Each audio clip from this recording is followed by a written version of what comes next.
ജോയ്സ് ടിവിയിലൂടെ ഞങ്ങളെ ശ്രദ്ധിക്കുന്ന എല്ലാവർക്കും യേശുക്രിസ്തുവിന്റെ നാമത്തിൽ ഞങ്ങളുടെ സ്നേഹവും ആദരവും അറിയിക്കുന്നു. എന്റെ പ്രിയപ്പെട്ട ദൈവമക്കളെ, നിങ്ങളെല്ലാവരും കർത്താവിൽ സന്തോഷമായിരിക്കുന്നു വിശ്വസിക്കുന്നു. കർത്താവ് നമ്മളെ എല്ലാം ധാരാളം അനുഗ്രഹിക്കുമാറാകട്ടെ. ഞങ്ങളുടെ ഈ ചാനലിലൂടെ കടന്നു വരുന്ന ഓരോ ടെസ്റ്റ് മണികളും നിങ്ങളുടെ ആത്മീക ജീവിതത്തിന്റെ അനുഗ്രഹത്തിനും വളർച്ചയ്ക്കും കർത്താവിനോട് നിങ്ങളെ അടുക്കുന്നതിനും അത് മുഖാന്തരമാക്കി തീർക്കട്ടെ എന്ന് ഞങ്ങൾ കർത്താവിൽ ആശംസിക്കുന്നു. ഇന്ന് നമ്മോടൊപ്പം അനുഗ്രഹിക്കപ്പെട്ടതായ ഒരു കർത്താവിന്റെ ദാസനാണ് തന്റെ ജീവിതാനുഭവത്തെ ഷെയർ ചെയ്യുവാനായി കടന്നു വന്നിരിക്കുന്നത്. ആ പ്രിയ കർത്താവിന്റെ ദാസനെ ജോയ്സ് ടിവിയിലേക്ക് ഞങ്ങൾ ഹാർദവുമായി സ്വാഗതം ചെയ്യുന്നു. കർത്താവിന്റെ ദാസനെ കർത്താവിൽ സന്തോഷമായിരിക്കുന്നുവല്ലോ. ഓക്കെ, കർത്താവിന്റെ ദാസന്റെ ജീവിതത്തിലെ അനുഭവങ്ങളെ ഷെയർ ചെയ്യുന്നതിന് മുന്നമേ തന്നെ നമുക്ക് ദൈവസന്നിധിയിൽ ഒരു മിനിറ്റ് പ്രാർത്ഥിക്കാം. ഹല്ലേലൂയ. സ്തോത്രം സ്തോത്രം പരിശുദ്ധ കർത്താവേ, നിറഞ്ഞ ഹൃദയത്തോട് ഞങ്ങളെ സ്തുതിക്കുന്ന വാഴ്ത്തുന്ന അങ്ങയുടെ സാന്നിധ്യം ദയയോടെ കൂടെ ഇരിക്കണമേ കർത്താവേ. ഹല്ലേലൂയ. കർത്താവിന്റെ ദാസനെ ദൈവം നടത്തിയ വിധങ്ങളും വഴികളും ഒക്കെയും കേൾക്കുവാനും പറയുവാനും ഹല്ലേലൂയ കർത്താവേ അങ്ങയുടെ സാന്നിധ്യത്തിനുള്ളിൽ ഹല്ലേലൂയ ഇരിപ്പാനും കേൾക്കുന്ന ജനത്തിന്റെ ജീവിതത്തിൽ അതുപോലെ വിടുതലായി തീരുവാനും കർത്താവ് സഹായിച്ചാട്ട് നല്ലൊരു നെറ്റ്വർക്കിനെ എല്ലാം കൂടെ കരങ്ങളിൽ ഏൽപ്പിക്കുന്നു യേശുക്രിസ്തുവിന്റെ നാമത്തിൽ തന്നെ. ആമേൻ. ഹല്ലേലൂയ. സ്തോത്രം. കർത്താവിന്റെ ദാസനെ ഹല്ലേലൂയ. കർത്താവിന്റെ ദാസനെ ഞങ്ങളുടെ ചാനലിലേക്ക് ടെസ്റ്റിമണി പറയുന്നതിന് ഹാർദവമായി സ്വാഗതം ചെയ്യുന്നു. ഒരു പ്രാവശ്യം കൂടെ കർത്താവിന്റെ ദാസന് തന്റെ ജീവിതാനുഭവത്തെ ഷെയർ ചെയ്യാവുന്നതാണ്. ഓക്കെ. കർത്താവായ യേശുക്രിസ്തുവിന്റെ നാമത്തിൽ എല്ലാവർക്കും സ്നേഹവന്ദനം അറിയിക്കുന്നു. ജോയ്സ് ടിവിയിൽ കൂടെ ഞങ്ങളെ വീക്ഷിക്കുന്ന എല്ലാ മാന്യ പ്രേക്ഷകരും, നിങ്ങളെ കേൾക്കുന്ന കാണുന്ന സമയം വ്യത്യസ്ത സമയങ്ങളായിരിക്കാം. ആ സമയത്തൊക്കെ ഒരു വലിയ ദൈവസാന്നിധ്യം അനുഭവിക്കട്ടെ എന്ന് ഞാൻ പ്രാർത്ഥിക്കുന്നു. നിങ്ങളെല്ലാവരെയും കർത്താവ് അനുഗ്രഹിക്കട്ടെ. ഞാൻ ഈ ടിവിയിൽ കൂടെ അല്പസമയം ദൈവം ഞങ്ങളെ നടത്തിയ വിധങ്ങളെ കുറിച്ച് പറയുവാൻ ആഗ്രഹിക്കുന്നു.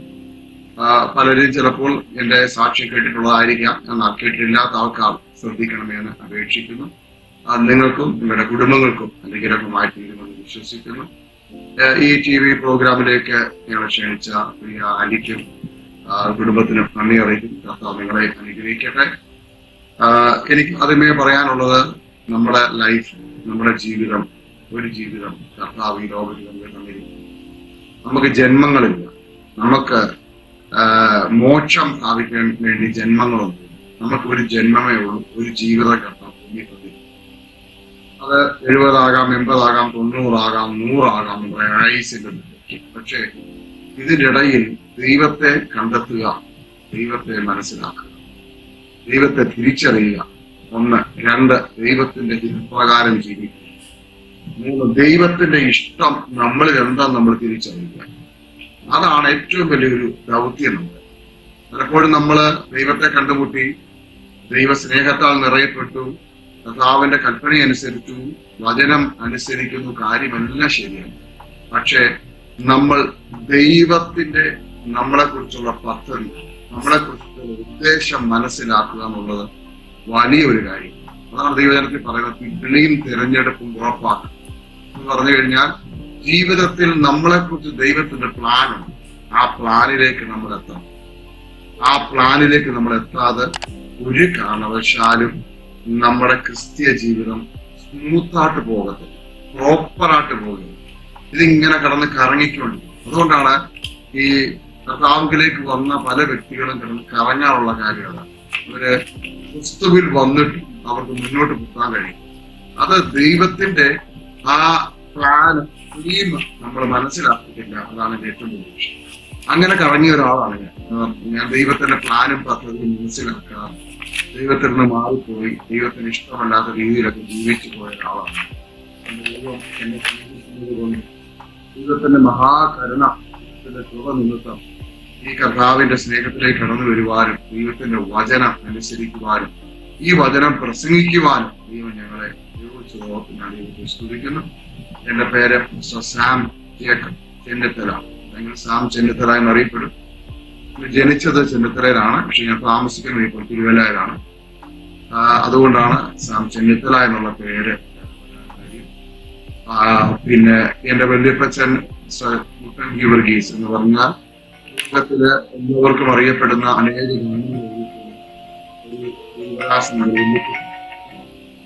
ഫെബ്രുവരി മാസമാണ് അദ്ദേഹം ഈ ലോകത്തിൽ നിന്ന് മാറ്റപ്പെട്ടത്. 40 പരം ഗാനങ്ങൾ, പഴയ ഗാനങ്ങൾ എഴുതിയാണ് മാസ്റ്റർ മുട്ടങ്കി വർഗീസ്. പലർക്കും ചിലപ്പോൾ അപ്പച്ചനെ അറിയത്തില്ലായിരിക്കാം, പക്ഷെ അപ്പച്ചന്റെ പാട്ട് മിക്കവർക്കും അറിയാം. പ്രത്യാശയോടിത ഭക്തറങ്ങുണരുന്ന അഴലേറും ജീവിതം വരും, ഉപകാലം മാത്രം ഈ ഭൂമിയിലെ വാസം, വീണ്ടെടുക്കപ്പെട്ട കൂട്ടമേ സ്തോത്രഗീതം പാടുക നീ മനമേ, എല്ലാ പോരാട്ടം പോരാടി കുറ്റമായിരുന്നു. അതുപോലെ ആശ്ചര്യമേ ധാരാൾ വർണ്ണിച്ചിടാവുന്ന ഗാനങ്ങളും 140 പരം പഴയ ഗാനങ്ങൾ എഴുതിയിട്ടുള്ള ഒരു വല്യപ്പച്ചനാണ് എന്റെ വല്യപ്പച്ചൻ. 91 വയസ്സിൽ താൻപ്രിയം വെച്ച കർത്താവിലേക്ക് കടന്നുപോയി. എന്റെ പിതാവ് പാസ്റ്ററാണ്, IPCയിലെ പാസ്റ്ററാണ്. അദ്ദേഹം 56 വർഷം കർത്താവിന്റെ കാര്യങ്ങൾ കർത്താവിടെയാക്കി. ഇപ്പോൾ ഭവനത്തിൽ വിശ്രമിക്കുന്നു. ശുശ്രൂഷകളൊക്കെ ടെമ്പററി ശുശ്രൂഷകൾ മാത്രമല്ല, സഭാചാർജ് വിട്ടു. പാസ്റ്റർ ജേക്കബ് സാമുവൽ എന്നാണ് പേര്. പിന്നെ എനിക്ക് ഭാര്യ, എന്റെ ഭാര്യയുടെ പേര് റീന സാമുവൽ. റീന സാമുവൽ ഭോപ്പാലിലാണ് ജനിച്ചു വളർത്തപ്പെട്ടത്. ഒരു പോലീസ് ഉദ്യോഗസ്ഥന്റെ മകളായി ജനിക്കപ്പെട്ടു. ഭോപ്പാലിൽ ജനിച്ചു വളർന്നു പഠിച്ചു. അതിനുശേഷം ഞാൻ വിവാഹം കഴിക്കുന്നു. ഞാൻ 3 കുഞ്ഞുങ്ങളെ കഥാദാനമായി നൽകി തന്നു. മൂത്ത മകൻ ഫെയ്ത്ത് സാമുവൽ ക്രിമിനോളജി കാരുണ്യയിൽ പഠിക്കുന്നു, ലോകത്തൂരിൽ. രണ്ടാമത്തെ മോൾ പ്രൈസി ഏഞ്ചല സാമുവൽ 12th പഠിക്കുന്നു. മൂന്നാമത്തെ മകൾ 6ാം ക്ലാസ്സിൽ പഠിക്കുന്നു. അവർ രണ്ടുപേരും ബിലീവേഴ്സ് സ്കൂളിൽ പഠിക്കുന്നു. അങ്ങനെ ദൈവം നൽകി തന്ന അനുഗ്രഹിക്കപ്പെട്ട കുടുംബവും ഒരുമിച്ച് നാട്ടില് കഴിഞ്ഞ 8 വർഷമായിട്ട് നാട്ടിലായിരിക്കുന്നു. ഞങ്ങൾ ശുശ്രൂഷ മുഖത്ത് പല സ്ഥലങ്ങളിൽ കർത്താവ് വായിക്കുന്ന കാര്യങ്ങൾ ഞങ്ങളെ കൊണ്ട് കർത്താവ് ചെയ്യിച്ചുകൊണ്ടിരിക്കുന്നു. അതാണ് ഞങ്ങളുടെ കുടുംബത്തിന്റെ ഒരു അവസ്ഥ. അപ്പോൾ ഈ ഒരു പ്രവർത്തന മണ്ഡലത്തിലേക്ക് വരുവാനുള്ള കാര്യം ഒരു ഭീമമായ അല്ലെങ്കിൽ ഒരു ഭീകരമായ ദൈവത്തിന്റെ ആ ഒരു പണിപ്പുരയിൽ കൂടെ കടത്തി വിട്ടാണ് ഞങ്ങളെ കർത്താവ് ഈ പദ്ധതിയിലേക്ക് കൊണ്ടുവന്നത്. എന്ന് പറഞ്ഞു കഴിഞ്ഞാൽ ഒരു മനുഷ്യന് താങ്ങാൻ പറ്റാത്തത് കർത്താവ് കൊടുക്കത്തില്ല, പക്ഷെ താങ്ങാൻ പറ്റുന്നതിന് ഏറ്റവും അങ്ങേ അറ്റത്തെ കഷ്ടതയുടെ തീച്ചൂടെ കൂടെ കർത്താവ് ഞങ്ങളെ കടത്തി വിട്ടു. മറ്റൊന്നിനുമല്ല, നല്ല പൊന്നാക്കി മാറ്റില്ല. ദൈവത്തെ രുചിച്ചറിയുക, ദൈവത്തെ രുചിച്ചറിയുക. ഞങ്ങളുടെ ലൈഫിൽ വല്യപ്പച്ചൻ പ്രസംഗിച്ച് കേട്ടതോ അല്ലെങ്കിൽ പപ്പ പറഞ്ഞു കേട്ടതോ ഒന്നുമല്ല ഞങ്ങളുടെ ജീവിതത്തിന്റെ യഥാർത്ഥ അനുഭവം എന്ന് പറയുന്നത്. അവരൊക്കെ പറയുന്നത് ഞങ്ങൾ കേട്ടിട്ടുണ്ട്, പക്ഷെ ഞങ്ങളുടെ ലൈഫിലെ ഏറ്റവും വലിയ നല്ല അനുഭവം എന്ന് പറയുന്നത് ഞങ്ങൾ രുചിച്ചറിയുന്നതാണ്. ഞങ്ങൾ ടേസ്റ്റ് ചെയ്യുന്ന കർത്താവ്, ഞങ്ങളുടെ കർത്താവിനെ ഞങ്ങൾക്ക് രുചിച്ചറിയാൻ കർത്താവ്, അതാണ് ഏറ്റവും വലിയ സന്തോഷവും. 2-3 ചില കാര്യങ്ങൾ വളരെ ഓടിച്ച് പെട്ടെന്ന് പറയാൻ ആഗ്രഹിക്കുന്നു. ഞാൻ പറഞ്ഞില്ലേ, പാസ്റ്ററുടെ മകനായിട്ടോ അല്ലെ വല്യപ്പച്ചൻ പാസ്റ്റർ ആയിട്ടോ എന്നാ മൂത്ത മോൻ കർത്താവിന്റെ വേലയ്ക്ക് ഇരിക്കട്ടെ എന്ന് പറഞ്ഞുകൊണ്ട് എന്നെ കൊണ്ടുവന്ന് കർത്താവിന്റെ വേലയ്ക്ക് വിട്ടതല്ല, ബൈബിൾ കോളേജ് ചേർത്തതല്ല, അങ്ങനൊന്നും എന്നെ ഇറക്കി വിട്ടതല്ല, അങ്ങനെ ഇറങ്ങുന്ന ആളുമല്ലായിരുന്നു. ഞാൻ ഇതിനെല്ലാം എതിരായിരുന്നു. ഞാൻ കർത്താവിന്റെ വേല ചെയ്യാൻ ഒരിക്കലും താല്പര്യ മനുഷ്യനല്ലായിരുന്നു. പഠിക്കുന്ന കാലത്ത് തന്നെ ഒരു എതിർപ്പായിരുന്നു. എനിക്ക് ദൈവമായിട്ട് വ്യക്തിപരമായിട്ടൊരു ബന്ധം പോലും ഇല്ലാത്ത മനുഷ്യനായിരുന്നു. അങ്ങനത്തെ ഒരു റിബല്യൻ സ്പിരിറ്റിലാണ് ഞാൻ മുന്നോട്ട്. പക്ഷേ ദൈവത്തിന്റെ പിടി എന്ന് പറയാൻ ഞാൻ പറഞ്ഞ ദൈവത്തിന് നമ്മളെ കുറിച്ച് ഒരു സ്വപ്നമുണ്ട്. ആ സ്വപ്നത്തിലേക്ക് കർത്താവ് എത്തിക്കും. അതിന് എന്തെല്ലാം ചെയ്യണോ അതെല്ലാം കർത്താവ് ചെയ്ത് മോൾഡ് ചെയ്ത് പണിത്. നമ്മളെ കുശവനെ കുറിച്ച് കേട്ടില്ല, കുശവന്റെ കയ്യിലെ ആ കളിമണ്ണിനെ അവന്റെ മനസ്സിനകത്ത് ഒരു സ്വപ്നമുണ്ട്. ഈ കളിമണ്ണ് ഇങ്ങനെ ആയിത്തീരണം, ഈ പാത്രം പോലെ ഞാൻ ആക്കും, ഇതിന് ഇങ്ങനെ പിടി ഞാൻ കൊടുക്കും, ഇതിന് ഞാൻ ഇങ്ങനെ ഡിസൈൻ കൊടുക്കും എന്നൊക്കെ ആ കളിമൺ കയ്യിലുള്ള കുശവന്റെ പ്ലാൻ ഉണ്ടല്ലോ, അതേപോലെ അതിനെ ഒടിച്ചു മടക്കി തിരിച്ച് നല്ലപോലെ കുഴച്ച് റെഡിയാക്കി ആ പാത്രത്തിൽ വേല ചെയ്ത് പുറത്ത് കൊണ്ടുവരും. എന്നിട്ട് അതുകൊണ്ട് തീരുന്നില്ല, അതിനെ സ്ട്രോങ് ആക്കാൻ വേണ്ടി ചൂടാക്കും. എങ്കിലേ അത് സ്ട്രോങ് ആകും, എങ്കിലേ അത് ഉപയോഗപ്രദമാകും എന്ന് പറഞ്ഞ പോലെ ചില കലാപരിപാടിയിൽ കൂടെ കർത്താവ് ഞങ്ങളെ കടത്തി. ഞാനതിലേക്ക് പെട്ടെന്ന് പോകാൻ ആഗ്രഹിക്കുന്നു. ഞാൻ വിദ്യാഭ്യാസത്തിന് ശേഷം ഞാൻ ദുബൈയിലാണ് ആദ്യം വർക്ക് ചെയ്തത്. അതിനുശേഷം ദുബൈയിലേക്ക് ട്രാൻസ്ഫർ ആയി. അങ്ങനെ വിവാഹം കഴിഞ്ഞു.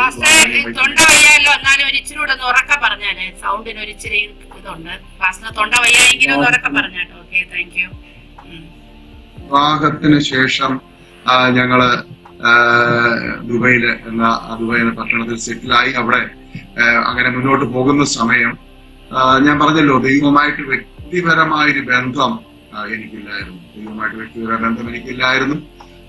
ഞാൻ ദൈവത്തെ കളിപ്പിച്ച് ജീവിക്കുന്ന ഒരു വ്യക്തി എന്ന് തന്നെ പറയാം.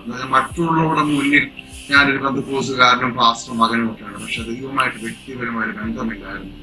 ഒരു കൊടും ഭാവിയായ തന്നെയാണ് ഞാൻ ജീവിച്ചത്. അങ്ങനെ ആ ദുബായ് പട്ടണത്തിൽ അവിടെ ആദ്യം ജോലിയോടെ രണ്ടുപേരുമായിരുന്നു. അതിനുശേഷം ഞങ്ങള് ഒരു ബിസിനസ് അവിടെ സ്റ്റാർട്ട് ചെയ്തു. ഒരു shipping and cargo freight forwarding company അവിടെ സ്റ്റാർട്ട് ചെയ്തു. അങ്ങനെ ആ കമ്പനി അവിടെ ആരംഭിച്ചു. അങ്ങനെ കമ്പനി നല്ല രീതിയിൽ വളർന്നു, വർദ്ധിച്ചുകൊണ്ടിരുന്നു.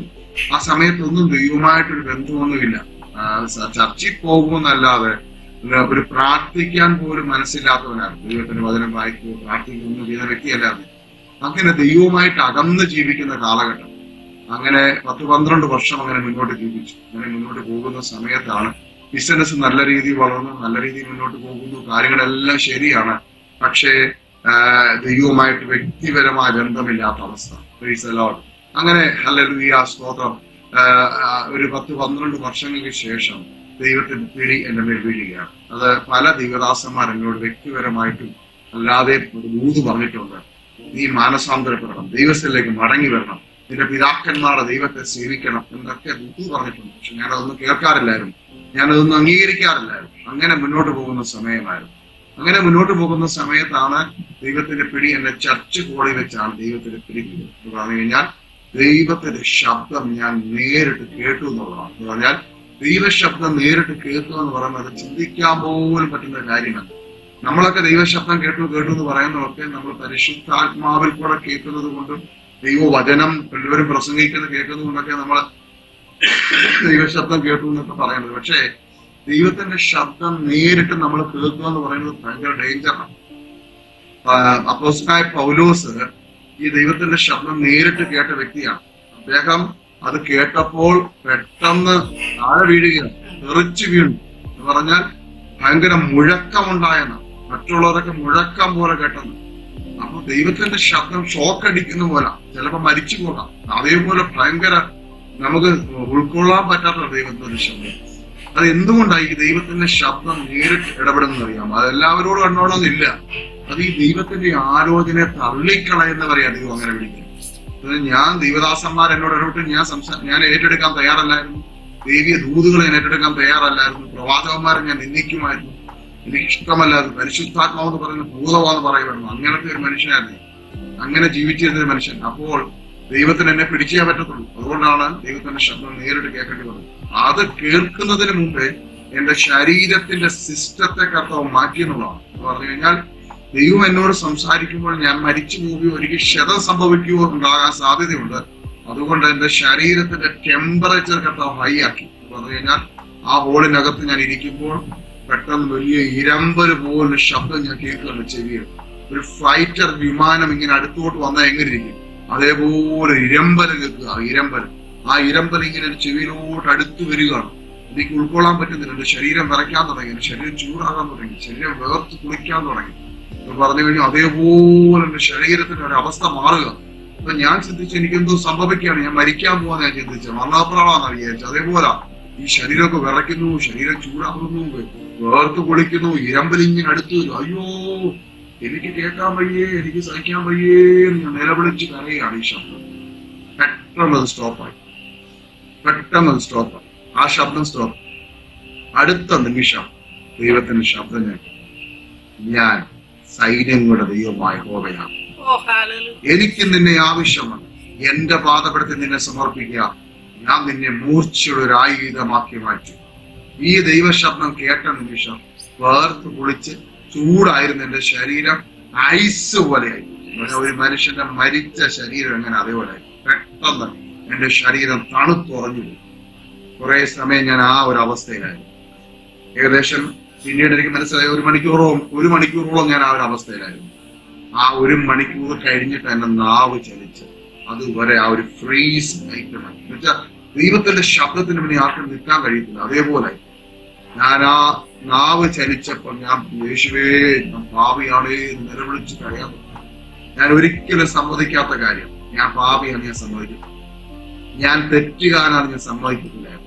ഞാൻ എല്ലാവരെയും അങ്ങോട്ട് ചൂണ്ടി തെറ്റ് കാണിക്കുന്നു, എന്റെ തെറ്റ് ഞാൻ സമ്മതിക്കത്തില്ല. പക്ഷെ ദൈവത്തിന്റെ സാന്നിധ്യം ഇറങ്ങി വന്നപ്പോൾ ഞാൻ തെറ്റുകാരനാണേ, ഞാൻ പാപിയാണേ നിലവിളിച്ച് കരയാൻ തുടങ്ങി. മാനസാന്തരത്തിന്റെ വലിയൊരു സാന്നിധ്യം, ആ ചേഞ്ചിങ് എനിക്ക് മനസ്സിലായി. ഞാൻ നിലവിളിച്ച് കരഞ്ഞു. കർത്താവ് എന്റെ മേലേക്ക് അതീവ സാന്നിധ്യം ഇറങ്ങി വന്നു. പരിശുദ്ധാത്മാവിന്റെ അത്യന്തമായ ശക്തി എന്നിലേക്ക് ഇറങ്ങി വന്നു. യേശുവിന്റെ രക്തം എന്നെ ശുദ്ധീകരിച്ചു. എന്റെ കൊടും പാപത്തെ കർത്താവ് മായിച്ചു കളഞ്ഞു. കഠിന ഹൃദയത്തെ ഉരുക്കി കളഞ്ഞു. ഇരുട്ടിന്റെ ശക്തികളിൽ നിന്ന് മാറിപ്പോയി. എന്നിൽ ചില ഇരുട്ടിന്റെ ശക്തി നിൽപ്പുണ്ടായിരുന്നു.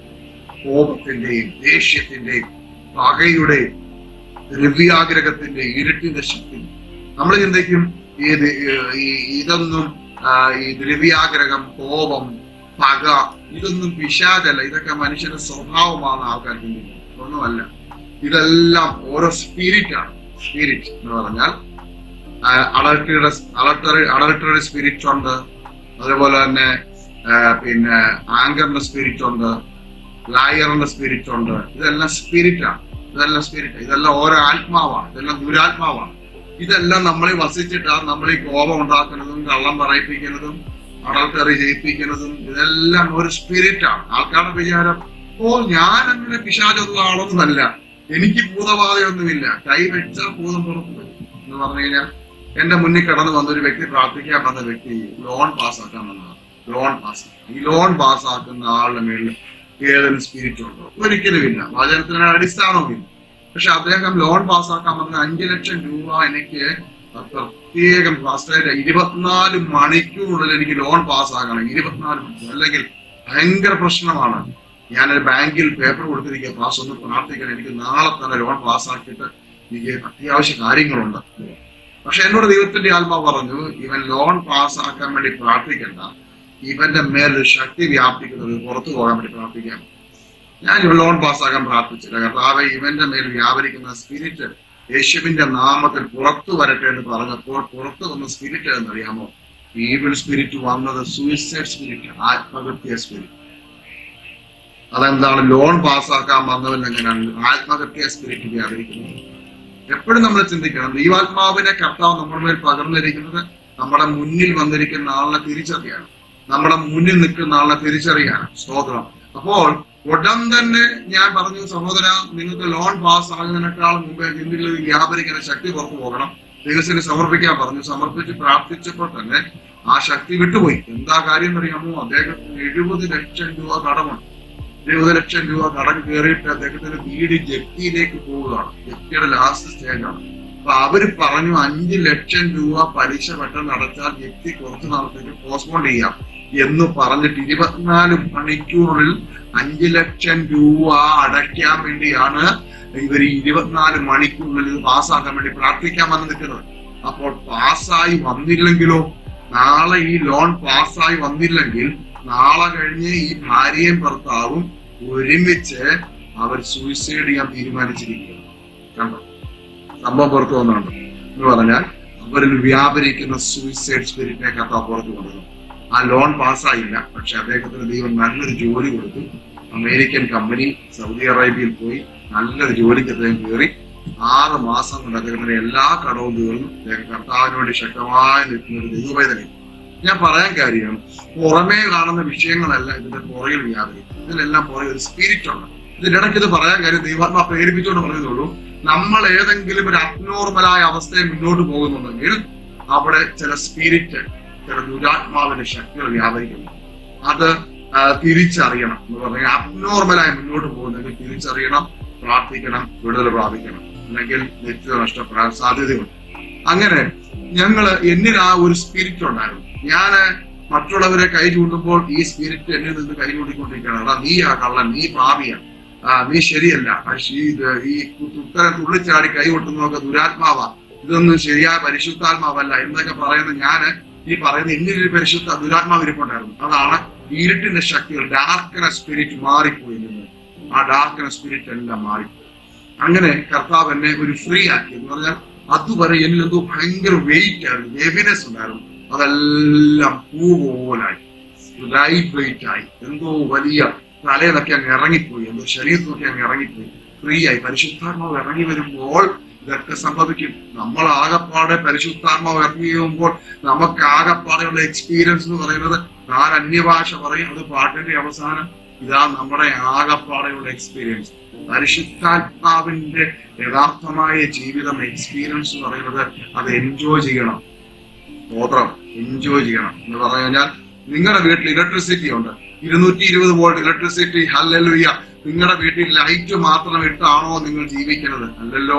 ആ 220 വോൾട്ട് ഇലക്ട്രിസിറ്റി കൊണ്ട് നിങ്ങൾ ഫാൻ കറക്കും, ഫ്രിഡ്ജ് ഓണാണ്, AC ഓണാണ്, അല്ലെ മറ്റേ മിക്സി, ഗ്രൈൻഡർ, എന്തൊക്കെ ഓണാക്കാൻ പറ്റുമോ, മോട്ടർ, ഇതെല്ലാം അതി വർക്ക് ചെയ്യിക്കുന്നില്ലേ? ഇവിടെ 220 വോൾട്ടേജ് ഉള്ള ഇലക്ട്രിസിറ്റി കൊണ്ട് നീ ഇതെല്ലാം ചെയ്യിക്കുന്നുണ്ട്. പക്ഷെ അത്യന്ത ശക്തിയായ പരിശുദ്ധാത്മാവ് വന്നിട്ട് ഇപ്പോഴും കൈകൊട്ടി 3 അന്യഭാഷ പറഞ്ഞിരിക്കുക. അതാണ് നമ്മുടെ പെന്തക്കോസ്റ്റൽ എക്സ്പീരിയൻസ്. ഇതിൽ നിന്നൊക്കെ ജനം പുറത്തു വരണം. പെന്തക്കോസ്റ്റൽ എക്സ്പീരിയൻസ് ഇതൊക്കെ മാറണം. ഇതൊന്നുമല്ല യഥാർത്ഥമായ ആത്മാവിന്റെ പ്രവർത്തനം എന്ന് പറയുന്നത്. അന്യഭാഷ പറഞ്ഞു ഒരു കുഴപ്പമില്ല, അന്യഭാഷ പറയണം, പ്രാർത്ഥിക്കണം, ഇതെല്ലാം ചെയ്യണം. പക്ഷെ യഥാർത്ഥമായ പരിശുദ്ധാത്മാവിന്റെ എക്സ്പീരിയൻസ് എന്താണ്? പരിശുദ്ധാത്മാവ് കാര്യസ്ഥനാണ്, അത് മനസ്സിലാക്കണം. എന്ന് പറഞ്ഞാൽ നിന്റെ ലൈഫിലെ A to Z കാര്യങ്ങൾ കൺട്രോൾ ചെയ്യുന്ന വ്യക്തിയാണ് പരിശുദ്ധാത്മാവ്. അത് മനസ്സിലാക്കണം. ഇത് ഒരു വചന പ്രഭാഷണം അല്ലാത്തതുകൊണ്ട് ഞാൻ അങ്ങോട്ട് പോകുന്നില്ല. ഇതിനിടയ്ക്ക് ഞാൻ സ്തോത്രം എന്റെ ആ ഒരു അനുഭവത്തോട് ഞാൻ പറഞ്ഞതേ ഉള്ളൂ. ഈ പരിശുദ്ധാത്മാവ് ഇറങ്ങി വന്നപ്പോൾ സ്തോത്രം എന്നിൽ ഇരുന്ന സകല ദുരാത്മാവിന്റെ ചിന്തകൾ മാറിപ്പോയി. എന്റെ ദ്രവ്യാഗ്രഹം വേരോടെ പറഞ്ഞുപോയി, എന്റെ കോപം വേരോടെ പറഞ്ഞുപോയി. എന്ന് പറഞ്ഞു കഴിഞ്ഞാൽ ഈ പരിശുദ്ധാത്മാവ് ഇറങ്ങി വന്നാൽ നമുക്ക് കാണത്തക്ക രീതിയിൽ, അനുഭവിക്കത്തക്ക രീതിയിൽ വലിയ മാറ്റങ്ങൾ മനുഷ്യന് സംഭവിക്കുമെന്നാണ് എന്റെ അർത്ഥം. എന്നെ തിരിച്ചറിയാവുന്ന, ബിസിനസ് ചെയ്യുന്ന സമയത്ത് എന്നെ കർത്താവിലേക്ക് വരുന്നതിന് മുമ്പേ അറിയാവുന്ന ആൾക്കാര് അത് കണ്ടതിന് ശേഷം എന്നെ കുറിച്ച് എന്നോട് ചോദിച്ചു, ഇത് സാമേ നീ തന്നെയാണോ ഇതെന്ന് ഞങ്ങൾക്ക് സംശയമുണ്ടെന്ന് എന്ന് പറഞ്ഞു. അതേപോലെ ആയി, അതേപോലെ മാറ്റം സംഭവിച്ചു. അത് മറ്റുള്ളവർക്ക് മനസ്സിലാക്കാൻ കഴിയണം. അതാണ് യഥാർത്ഥമായ പരിശുദ്ധാത്മാവിന്റെ ചലനം എന്ന് പറയുന്നത്. അങ്ങനെ ദൈവാത്മാവിന്റെ സാന്നിധ്യം ഇറങ്ങുന്നു. ഏതൊരു ആത്മാവിനെ ഞാൻ കുറ്റം പറഞ്ഞു, അതേ ആത്മാവിലേക്ക് ഇറങ്ങുന്നു. എന്നോട് ക്ഷമിച്ചു. പരിശുദ്ധാത്മാവിന്റെ ദൂഷണം ദൈവം ക്ഷമിക്കത്തില്ലെന്ന് അവിടെ ശിക്ഷയ്ക്ക് എനിക്ക് കർത്താവ് അടി തന്നു, ഇവിടെ തന്നെ അടി തന്നു. അതിനുശേഷം കർത്താവ് ക്ഷമിച്ചു. പരിശുദ്ധാത്മാവിന്റെ ഞാൻ ഒത്തിരി ദൂഷണം പറഞ്ഞ ആളാണ്. ഈ ആത്മാവിനെ കർത്താവിനെ നിറച്ചു. അതിനുശേഷം ഞാൻ അന്ന് തീരുമാനിച്ചു, കർത്താവ് എന്നെ കർത്താവ് പുറത്തു, ഇനി ബിസിനസ് വേണ്ട, ഇനി കർത്താവിന്റെ വേല ചെയ്യാം എന്ന് തീരുമാനിച്ചു. പക്ഷെ കർത്താവ് പറഞ്ഞു, നോ, സമയമായിട്ടില്ല, ഞാൻ പറയാം, അതുവരെ നീ എന്റെ പാതപെടുത്തി ഇരുന്ന് ഞാൻ പറയുന്ന കേൾക്കണം, ഗ്രഹിക്കണം, എന്നിട്ട് എന്റെ വചനം പഠിച്ച് നീ മുന്നോട്ട് പോകണം. ഞാൻ നിന്നോട് പറയുന്ന സമയത്തല്ലാതെ നീ ഇറങ്ങരുത് എന്നോട് ദൈവം ഇടപെട്ടു. ഞാൻ ദൈവത്തിന്റെ പാതപെടുത്തി കർത്താവിന്റെ കൃപാവരങ്ങളെ നിറച്ചു. പല സ്ഥലങ്ങളിൽ ഞാൻ ദൈവത്തിന്റെ വചനവുമായി കടന്നു പറയാൻ ദൈവം വചന വെളിപ്പാടുകൾ തന്നു. വചന വെളിപ്പാട് എന്ന് പറഞ്ഞു കഴിഞ്ഞാൽ ബൈബിൾ കൂടെ അന്ന് ഞാൻ പഠിച്ചിട്ടില്ല. അന്ന് ഞാൻ പാപ്പച്ചന്മാരൊക്കെ പ്രസംഗം കേട്ടിട്ടേ ഉള്ളൂ.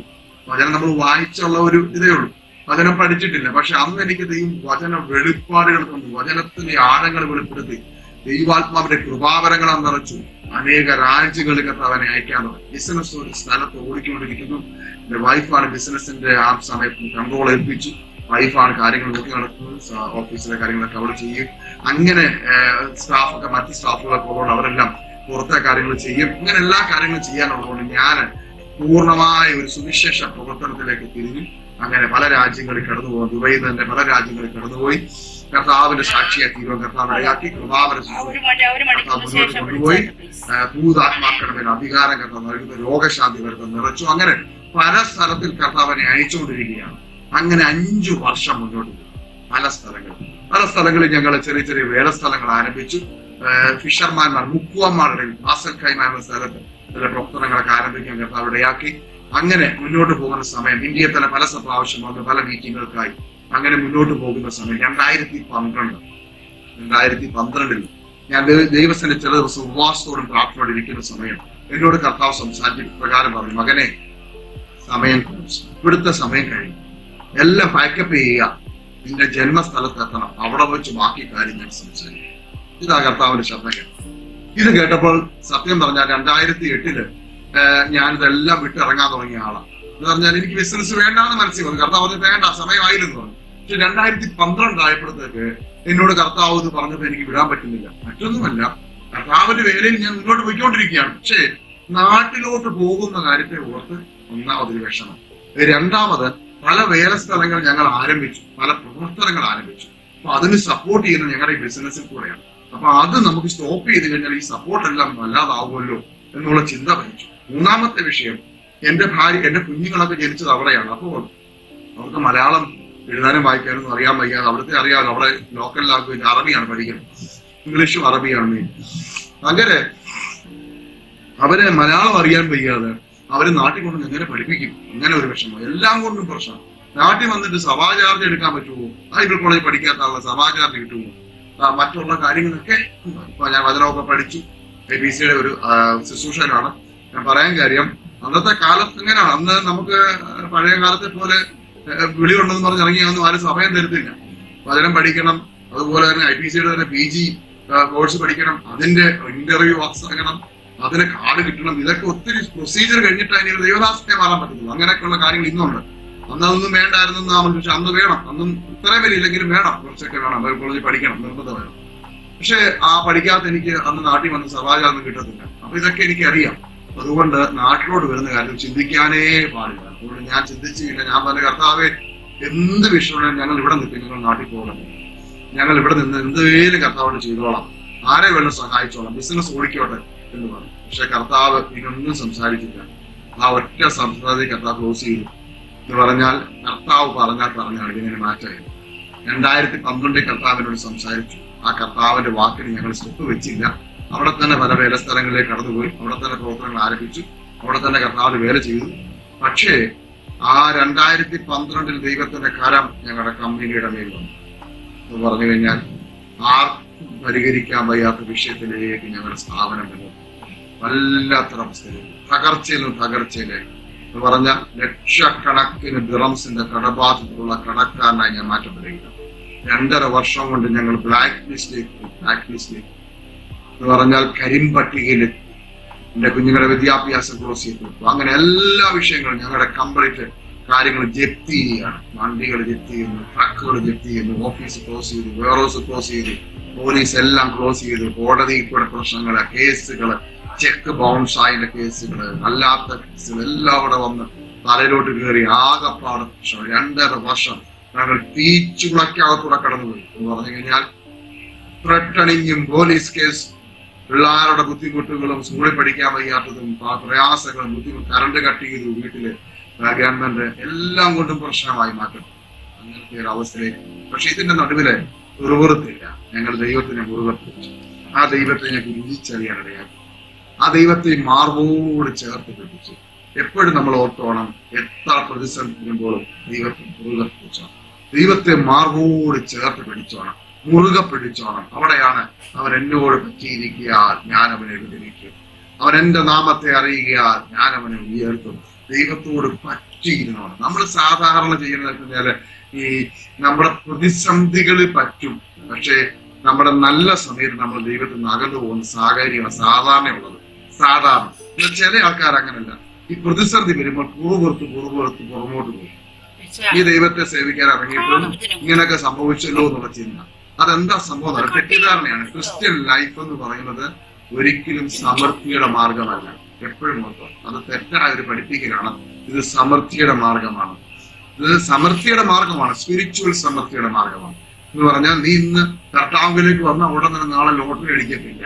കർത്താവിലേക്ക് വന്ന ഉടനെ തന്നെ പ്രമോഷൻ ആയിരിക്കത്തില്ല. ഇന്ന് കർത്താവിനെ സേവിച്ചാൽ നാളെ എന്റെ ജോലി പോയെന്ന് വരും. ജോലി പോയെന്ന് വരും. അപ്പൊ ഓർക്കുക, അയ്യോ ഞാൻ പെന്തക്കോസ്തി വന്നപ്പോ തന്നെ ജോലി പോയി, ഇതൊരു ശാപം പിടിച്ച വഴിയാണല്ലോ എന്ന് പറയരുത്.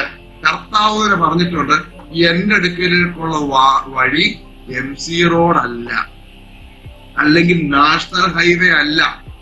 എന്റെ അടുക്കിലേക്ക്, സ്വർഗത്തിലേക്കുള്ള വഴി എന്ന് പറയുന്നത് ഇടുക്കവും ഞെരുക്കവും ഉള്ളതാണ്. നീ എന്ന് കയറുന്നു അന്ന് മുതൽ ഇടുക്കമുണ്ട്, ഞെരുക്കമുണ്ട്, മറന്നു പോകണ്ടേ. പിന്നെ കുറെ ആൾക്കാർ കാശുണ്ടാക്കാൻ വേണ്ടി കളിപ്പിക്കുന്നുണ്ട് ദൈവജനത്തെ. ഇന്ന് നിനക്ക് അത് കിട്ടും, നാളെ അത് കിട്ടും, നാളെ നിന്റെ കൊച്ചു അമേരിക്കയിൽ പോകുന്നൊക്കെ പറഞ്ഞ് കളിപ്പിക്കുകയാണ്. ദൈവമക്കളെ, ആവശ്യമില്ലാത്ത കളിപ്പിക്കലിൽ പെടരുത്. ദൈവത്തിന്റെ പദ്ധതി പ്രകാരം മാത്രമേ കാര്യം നടക്കത്തുള്ളൂ. നിന്റെ കുഞ്ഞിനെ കുറിച്ച് ദൈവത്തിന്റെ പ്ലാൻ എന്തുകൊണ്ട് അതേ നടക്കത്തുള്ളൂ. നിന്റെ കുഞ്ഞ് ദൈവം ഉദ്ദേശിക്കുന്നത് നീ ഇനി ഇന്ത്യയിൽ വർക്ക് ചെയ്യാനുള്ള ദൈവം ആഗ്രഹിക്കുന്നെങ്കിൽ അവൻ ഇന്ത്യയിൽ നിന്ന് എവിടെ പോയാലും കിടന്ന് കറങ്ങിക്കൊണ്ടിരിക്കുന്നു. ഇല്ല, നിന്റെ കുഞ്ഞിനെ അമേരിക്കയിൽ ഒരു ഡോക്ടറാകുന്ന കർത്താവ് ആഗ്രഹിച്ചിട്ടുണ്ടെങ്കിൽ അവൻ അമേരിക്ക കർത്താവ് എത്തിച്ചിരിക്കും. നിന്റെ കുഞ്ഞൊരു സുവിശേഷകനാണെങ്കിൽ നീ അവൻ ഇനി എത്ര വലിയ ഉദ്യോഗം ചെയ്യാൻ പോയാലും IAS പഠിച്ചാലും അവൻ നിന്നെ കർത്താവിനെ അടിച്ചിറക്കി കൊണ്ടുവന്ന് കർത്താവിന്റെ പദ്ധതിക്ക് വേണ്ടി കൊണ്ടുവരും. അതാണ് ഞാൻ പറഞ്ഞത്. ഒരു ബിസിനസ്സുകാരനായി പോയ എന്നെ അടിച്ചൊടിച്ചു മടക്കി ദൈവീയ പദ്ധതിക്ക് വേണ്ടി വചനം എടുപ്പിച്ചോ. അങ്ങനാണെങ്കിൽ ഇതൊരു പട്ടുമത്തയുടെ മാർഗമല്ല. ഇത് പ്രതിസന്ധിയും പ്രശ്നങ്ങളും പോരാട്ടങ്ങളുമുള്ള മാർഗമാണ് എന്ന് പറഞ്ഞാൽ അപ്പോസ്തലനായ പൗലോസ് പറയുന്നു, നിങ്ങൾക്ക് പോരാട്ടമുണ്ട്. അത് ജഡരക്തങ്ങളോടല്ലെന്ന് പറഞ്ഞു കഴിഞ്ഞാൽ അമ്മാച്ചനോടും ഉപ്പാപ്പനോടും അനിയനോടും ചേട്ടനോടും അല്ല, മായനിയോടും മരുമോളോടും അല്ല, പിന്നെയോ പുറകിൽ വ്യാപരിക്കുന്ന ചില പൈശാചിക മണ്ഡലങ്ങളുണ്ട്. അതിനോടാണ് നമുക്ക് പോരാട്ടമുള്ളത്. അപ്പോൾ ആ പോരാട്ടമുണ്ടെന്ന് മനസ്സിലാക്കി പോരാടി ജയിക്കാനാണ് നമ്മുടെ മേൽ കർത്താവ് ഒരു പരിശുദ്ധാത്മാവിനെ നൽകിയിരിക്കുന്നത്. അപ്പോൾ ക്രിസ്ത്യ ജീവിതത്തിൽ ഇറങ്ങിയിട്ട് തോറ്റുപോകാനുള്ള കാര്യം, ഭയപ്പെട്ട് പുറകോട്ട് പോകാനുള്ള കാര്യം, പിറുപിറുക്കാനുള്ള കാര്യം, ചഞ്ചലപ്പെടാനുള്ള കാര്യം എന്നറിയാമോ? ഈ പരിശുദ്ധാത്മാവിനെ പ്രാപിച്ചിട്ടില്ല എന്നുള്ളത് കൊണ്ടാണ്. ക്രിസ്ത്യ ജീവിതം ചെയ്യണമെന്നുണ്ടെങ്കിൽ പരിശുദ്ധാത്മാവിനെ പ്രാപിക്കണം. ആത്മാവ് എന്ന കാര്യസ്ഥനില്ലാതെ കാര്യങ്ങൾ നടക്കത്തില്ല. അവിടെ സ്റ്റോപ്പ് ചെയ്യുന്നു. അങ്ങനെ ഹല്ലേലൂയ, സ്തോത്രം. ഈ പ്രതിസന്ധികളുടെ മധ്യത്തിൽ ഞങ്ങൾ പുറമുറുക്കാതെ ദൈവത്തോട് പറ്റിയിരിക്കാൻ കാര്യം ഈ പരിശുദ്ധാത്മാവ് ഞങ്ങളെ ബലപ്പെടുത്തിയത് കൊണ്ടാണ്. പ്രതിസന്ധികൾ ഒത്തിരി ഉണ്ടെന്നെല്ലാം ഞാൻ പറയാൻ ആഗ്രഹിക്കുന്നു. ഒത്തിരി പ്രതിസന്ധികളുണ്ടാകും. അതിന്റെ അകത്ത് ജയില് വന്നു എന്ന് പറഞ്ഞു കഴിഞ്ഞാൽ അവസാനം 2.5 വർഷത്തിന് ശേഷം പോലീസ് അറസ്റ്റ്. കുറച്ചൊക്കെ പറയാം പാസ്റ്ററെ, ടെസ്റ്റിമണിയാണല്ലോ പാസ്റ്റർ പറയാൻ പറ്റുന്നത്. ദൈവമക്കളുടെ കേൾവിക്ക് വേണ്ടി ദേവദാസിന് പറയാം. ഇച്ചിരി ഉറക്കെ പറഞ്ഞിട്ട് പാസ്റ്ററെ. ഞാൻ ഉറക്കെയാ പറയുന്നത്, പക്ഷേ ഓക്കെ. അപ്പൊ ഇതിന്റെ അകത്ത് 2.5 വർഷം കഴിഞ്ഞപ്പോഴത്തേക്ക് എനിക്ക് തന്ന സമയം കഴിഞ്ഞു എന്ന് പറഞ്ഞു കഴിഞ്ഞാൽ പോലീസ് നമുക്ക് തന്നിരിക്കും, കോടതി നമുക്ക് തന്ന സമയമുണ്ട്. ഇത് ഇത്ര ടൈമിനുള്ളിൽ ഇതെല്ലാം ക്രമീകരിക്കണം എന്ന് പറഞ്ഞു. പക്ഷെ ആ ക്രമീകരിക്കുന്ന സമയമെല്ലാം കഴിഞ്ഞു. അപ്പോൾ അവരെന്നെ പോലീസുകാർ വിളിച്ചിട്ട് പറഞ്ഞു, എന്റെ പേര് സാമുവൽ എന്നാണ് ഓഫീഷനെ, സാമുവൽ നിന്നെ അറസ്റ്റ് ചെയ്യേണ്ട സമയമായി കഴിഞ്ഞു. അതുകൊണ്ട് ഒന്നുകിൽ നീ പോലീസ് സ്റ്റേഷനിൽ ഹാജരാകുക, അല്ലെങ്കിൽ ഞങ്ങൾ അങ്ങോട്ട് വരേണ്ടി വരും. ഞാൻ പറഞ്ഞു, സാറേ ഞാൻ അങ്ങോട്ട് വരാമെന്ന് പറഞ്ഞു. അങ്ങനെ എന്നെ അവര് പോലീസ് സ്റ്റേഷനിൽ ചെന്നു. എന്റെ പാസ്പോർട്ട് മേടിച്ചു. അവരെ എന്നെ അറസ്റ്റ് ചെയ്തു. എന്റെ വീട്ടിലെ വൈഫിനോട് പോലും ഞാൻ പറയാതാണ് ഞാൻ അങ്ങോട്ട് പോലീസ് സ്റ്റേഷനിൽ ചെന്നത്. ഉടൻ തന്നെ ഞാൻ പിന്നെ അവരെന്നെ അറസ്റ്റ് ചെയ്യുന്നതുകൊണ്ട് ഞാൻ വിളിച്ചു പറഞ്ഞു എന്നെ അറസ്റ്റ് ചെയ്യുന്നു പറഞ്ഞു. ഉടൻ തന്നെ എന്റെ ഭാര്യ ആ സമയത്തിനോട് ബോധം കെട്ട് വീഴുകയാണ്. അവള് അന്ന് 3 മക്കൾ എനിക്കുണ്ട്. 3 മക്കളില് ഇളയ കുഞ്ഞിന് 4 മാസം മാത്രമേ പ്രായമുള്ളൂ. അപ്പോൾ ബോധം കെട്ട് അവിടെ വീണവള്. അത് കഴിഞ്ഞിട്ട് ഞാൻ അറിയുന്നതൊക്കെ ഞാൻ ആ സമയത്ത് അറിയുന്നില്ല. അങ്ങനെ അവരെന്നെ ജയിലിലേക്ക് കൊണ്ടുപോയി. ഏകദേശം 2 മണിക്ക്, വ്യാഴാഴ്ച ഉച്ചയ്ക്ക് 2 മണിക്കാണ് എന്നെ അറസ്റ്റ് ചെയ്യുന്നത്. അന്ന് വ്യാഴാഴ്ച എന്ന് പറയുന്നത് അവിടെ ഗൾഫ് കൺട്രീസിനെ സംബന്ധിച്ച് ഹാഫ് ഡേ ആണ്. ഹാഫ് ഡേ അത് കഴിഞ്ഞാൽ പിന്നെ വെള്ളി അവധി, ശനി അവധി, ഞായറാഴ്ച മാത്രമേ പിന്നെ ഓപ്പൺ ആകത്തുള്ളൂ.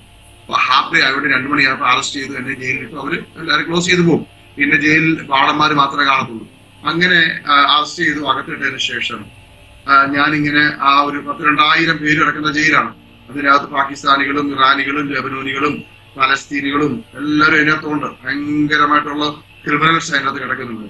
ഞാനൊരു സൈഡിലോട്ട് പോയി ഇങ്ങനെ ഒരു മൂലയ്ക്ക് ഇങ്ങനെ മാറിയിരുന്നു ഇങ്ങനെ പ്രാർത്ഥിക്കുകയാണ്. അത് ഈ അണ്ടർഗ്രൗണ്ട് ജയിലാണ്, ഭൂമിക്കടിയിലെ ജയിലാണ്. ഭൂമിക്കടിയിലെ ജയിലാകുമ്പോൾ അവിടെ ഇങ്ങനെ ഒരു കിണറിന്റെ വലുപ്പത്തിൽ എയർപോളുണ്ട്.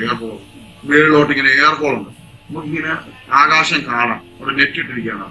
ഞാനിങ്ങനെ മേളോട് നോക്കി പ്രാർത്ഥിക്കുക, കർത്താവേ എന്റെ കുഞ്ഞുങ്ങളും എന്റെ പ്രിയപ്പെട്ടവളും അവന് തനിയായി പോയല്ലോ. ആ പാസ്റ്റർ ആന്റിയൊക്കെ വന്നിട്ടുണ്ട്, എന്നാലും അവർക്ക് ഞാനവിടെ ഉള്ളപ്പോൾ അവർക്കൊരു സന്തോഷമായിരുന്നു. എന്നൊക്കെ ഒരു മനസ്സിന് വിഷമമുണ്ട് എനിക്ക്. അങ്ങനെ ഞാൻ പ്രാർത്ഥിച്ചുകൊണ്ടിരിക്കുക. ഞാൻ ഇങ്ങനെ കരഞ്ഞ് പ്രാർത്ഥിക്കുകയാണ്. ഏകദേശം ഒരു 5:30 മണിയായി. 2 മണിക്ക് എന്നെ അറസ്റ്റ് ചെയ്താണ് ഉച്ചയ്ക്ക്. 5:30 മണി വരെ ഞാൻ ഇങ്ങനെ പ്രാർത്ഥിച്ചുകൊണ്ടിരിക്കുമ്പോൾ പെട്ടെന്ന് ദൈവത്തിന്റെ ശബ്ദം കേട്ടു. എന്നോട് പരിശുദ്ധാത്മാവിടെ വിട്ടു, മകനെ കരയണ്ട, ഞാൻ നിന്നോട് കൂടെയുണ്ട്. ശ്രമിച്ചു നോക്കണ്ട, ഞാൻ നിന്റെ ദൈവമാണ്. നീ സമാധാനത്തോടായിരിക്കുകയാണ്. ഇന്ന് രാത്രി നീ നിന്റെ വീട്ടിൽ കിടന്നുറങ്ങും, ഇവിടെ കിടന്നുറങ്ങത്തില്ല. ദൈവമക്കളെ, ഒരിക്കലും നടക്കാത്തൊരു കാര്യം എന്ന് പറഞ്ഞാൽ ഇന്ന് രാത്രി നീ നിന്റെ വീട്ടിൽ കിടന്നുറങ്ങും, ഈ ജയിലിനകത്ത് കിടന്നുറങ്ങത്തില്ല എന്ന് പരിശുദ്ധാത്മാവരോട് പറയും. പക്ഷേ അത് സാഹചര്യം നോക്കിയാൽ നടക്കത്തില്ലെന്ന് പറയാൻ കാര്യം, അന്ന് വ്യാഴാഴ്ച ഉച്ചയ്ക്ക് 2 മണിക്കാണ് എന്നെ അറസ്റ്റ് ചെയ്തത്. 2 മണിക്ക് ജയിലിലെ ഓഫീസേഴ്സ് എല്ലാം പോയി. പിന്നെ ഞായറാഴ്ച രാവിലെ ഒരു വരുത്തുള്ളൂ. അതുകൊണ്ട് ഒരു കാരണവശാലും ഈ സംഭവം നടക്കത്തില്ലെന്ന് എനിക്കറിയാം. പക്ഷെ ഞാൻ വിശ്വസിച്ചു. എന്റെ കർത്താവ് എന്നോട് പറയുകയാണല്ലോ, ഞാനത് വിശ്വസിച്ച് ഏറ്റെടുത്തു. കർത്താവേ, എനിക്കിവിടെ കിടക്കണ്ട, ഈ ക്രിമിനലിന്റെ അടുക്ക എനിക്ക് കിടക്കണ്ട. മുഴുവൻ അവിടെ ചീട്ടുകളിയും ബഹളവും വല്ലാത്തൊരവസ്ഥയോടെ നടന്നുകൊണ്ടിരിക്കുകയാണ്. അതിൻ്റെ അകത്ത് എനിക്ക് കിടക്കണ്ട, ഞാൻ ദൈവത്തോട് ഇപ്രകാരം പറഞ്ഞു. ഹല്ലേലൂയ, സ്തോത്രം സ്തോത്രം. അപ്പൊ ഉടൻ തന്നെ ഞാൻ ഇങ്ങനെ അവിടെ പ്രാർത്ഥിച്ചുകൊണ്ടിരിക്കുമ്പോ ഒരു ജയിൽ വാർഡൻ കൊണ്ടുവന്നിട്ട് എന്റെ ഈ ബ്ലാങ്കറ്റ് തന്നു. ബ്ലാങ്കറ്റ് നമുക്ക് ഈ കിടക്കാനുള്ള ബ്ലാങ്കറ്റ് ഉണ്ട്, ആ ബ്ലാങ്കറ്റ് വിരിച്ച് കിടക്കണം, അതിന് പുതയ്ക്കാൻ ഒരു ബ്ലാങ്കറ്റ് എന്റെ കൂടെ ഉണ്ട്, 2 ബ്ലാങ്കറ്റ് തരും. അപ്പം അവിടെ ഇഷ്ടംപോലെ ഇരുമ്പ് കട്ടിലുണ്ട്, അതിങ്ങനെ പടിപടിയായിട്ട് ഉണ്ടാക്കി വെച്ചിരിക്കുക. അതിനകത്തൊക്കെ ആൾക്കാർ കിടക്കുക, ക്രിമിനൽസ് കിടക്കുകയാണ്. 9:30 ആകുമ്പോൾ ലൈറ്റ് ഓഫ് ചെയ്യും. എനിക്ക് ഒരു 5:30-6 മണി ആയപ്പോഴത്തേക്ക് ഈ ബ്ലാങ്കറ്റ് കൊണ്ടുവന്നിട്ട് പറഞ്ഞു, നിന്റെ ബ്ലാങ്കറ്റ് ആണിത്, സൂക്ഷിച്ചോണം, ഇത് 9:30 ആകുമ്പോൾ ലൈറ്റ് ഓഫ് ചെയ്യും, അതിനു മുമ്പ് എവിടെ കിടക്കണോ തീരുമാനിച്ചോണം. കിടക്കാൻ സ്ഥലമില്ല, മുഴുവൻ ആൾക്കാർ കയ്യേറിയിരിക്കുന്നു. ഞാൻ ഇങ്ങനെ അവിടെ കുത്തിയിരിക്കുക, ഞാൻ അവിടെ ഒന്നും മാറിയില്ല, അവിടെ തന്നെ ഇരിക്കുകയാണ്. ഇവിടെ ഇങ്ങനെ ഇരിക്കുന്ന സമയത്ത് എനിക്കൊന്നും അറിയത്തില്ല. ഇപ്പോൾ നിങ്ങൾ എന്നെ കേൾക്കുന്ന നിങ്ങളെ പോലെ തന്നെയാണ് ഞാനും ആയിരിക്കുന്നത്. എനിക്ക് പുറത്ത് നടക്കുന്ന ഒരു കാര്യവും അറിയത്തില്ല. പക്ഷേ പുറത്ത് ഇറങ്ങിയതിന് ശേഷമാണ് ഞാൻ ബാക്കി കാര്യങ്ങളൊക്കെ അറിയുന്നത്. എന്ന് പറഞ്ഞു കഴിഞ്ഞാൽ എന്റെ വൈഫ് ബോധം കെട്ട് വീണ കാര്യങ്ങളും പാസ്റ്റർ ആന്റിയും വന്നു. അതിനുശേഷം എന്റെ അനിയനും കുടുംബം അബുദാബിയിലുണ്ട്, അവനെ വിളിച്ച് കാര്യങ്ങൾ പറയുന്നു. ഉടൻ തന്നെ അവനെ വിളിച്ച് പാസ്പോർട്ടുമായി പെട്ടെന്ന് സ്റ്റേഷനിലേക്ക് ദുബൈയിലേക്ക് വരുന്നു. അപ്പം അവൻ വണ്ടി ഓടിച്ചു വരുന്ന സമയത്തൊന്നും ഇത് ഓർത്തില്ല, ഞായറാഴ്ചയാണെന്ന് ഞാൻ മറന്നുപോയി, ജയിലിലെ ഓഫീസേഴ്സ് ഒക്കെ അവധിയാണെന്നുള്ള കാര്യം മറന്നുപോയി. അവൻ വണ്ടി ഓടിച്ച് അബുദാബിയിൽ ദുബൈയിലേക്ക് വന്നു. ഇവിടെ വന്ന് പെട്ടെന്ന് ഓടി വന്നപ്പോഴത്തേക്ക് എന്നെ അറസ്റ്റ് ചെയ്ത ബ്രിഗേഡിയർ അവിടെ എന്തോ ഒരു ഇന്റർനാഷണൽ മീറ്റിംഗ് നടത്തിയിട്ട് അദ്ദേഹം ഓഫീസിൽ നിന്ന് പുറത്തിറങ്ങി വരികയാണ്. സാധാരണ ആരും കാണുന്നതല്ല. അദ്ദേഹം പെട്ടെന്ന് ഈ എന്റെ ബ്രദറിനെ കണ്ടപ്പോൾ എന്റെ ഷേപ്പും എന്റെ ബ്രദറിന്റെ ഷേപ്പും ഏകദേശം ഒരുപോലെ. അപ്പൊ അവനെ വിളിച്ചു നിർത്തി ചോദിച്ചു, നിങ്ങൾ ആരാണ്? സാറേ, ഞാൻ ജോൺ ജേക്കബ്, സാമുവൽ ജേക്കബിന്റെ ബ്രദറാന്ന് പറഞ്ഞു. എവിടുന്ന് വരികയാണ്? അബുദാബിയിൽ നിന്ന് വരികയാണ് സാർ. പൊയ്ക്കോ, ഓക്കെ, എന്താ പാസ്പോർട്ട്? ഓക്കെ, പൊയ്ക്കോ, സൺഡേയിൽ കോടതി ഹാജരാക്കും, ആ സമയത്ത് വന്നാൽ മതി എന്ന് പറഞ്ഞു. അങ്ങനെ അവനെ പറഞ്ഞു വിട്ടു. അദ്ദേഹം കാർ എടുക്കാൻ വേണ്ടി അദ്ദേഹം കാർ പാർക്കിങ്ങിൽ നടന്നു പോകുന്ന സമയത്ത് പെട്ടെന്ന് അവനെ വിളിച്ചിട്ട് പറഞ്ഞു, ജോൺ ഇനി വരാം. ജോണെ വന്നു, വിളിച്ചു വരുത്തി. ഞാൻ അനിയന്റെ പേര് ജോൺ എന്നാണ്. വിളിച്ചു വരുത്തി, നീ ഇത്രയും ദൂരം കുട്ടി വന്നല്ലേ, വാ എന്റെ കൂടെ വരാൻ പറഞ്ഞിട്ട് നേരെ അദ്ദേഹത്തിന്റെ ഓഫീസിൽ കയറി വന്നു. അദ്ദേഹം ബ്രിഗേഡിയറാണ്, അദ്ദേഹം മെയിൻ ആളാണ്.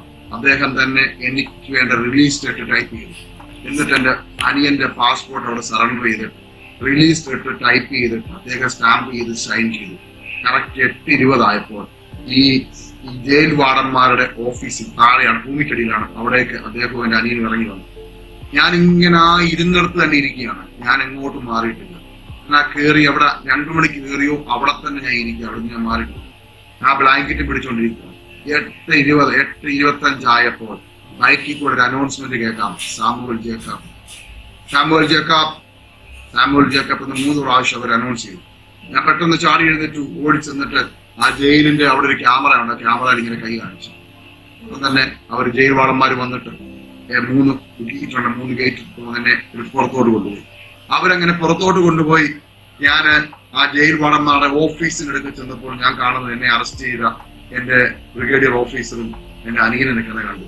അദ്ദേഹം എന്റെ അടുത്ത് വന്നിട്ട് എന്റെ തോളത്ത് ഇങ്ങനെ കൈവച്ചിട്ട് പറഞ്ഞു, സാമുവൽ, നിനക്ക് പറ്റിയ സ്ഥലമല്ലേ ഇത്, നീ ഇവിടെ വെക്കൊള്ളുക, എന്റെ അനിയൻ പാസ്പോർട്ട് വെച്ചിട്ടുണ്ട്, ഇനി ഇതിന്റെ അകത്ത് വരരുത്, ഈ കാര്യങ്ങളെല്ലാം ക്രമീകരിക്കണം എന്ന് പറഞ്ഞ് അദ്ദേഹം എന്നെ രാത്രി 8:30 ആ ജയിലിൽ നിന്ന് പുറത്തു കൊണ്ടുപോയി.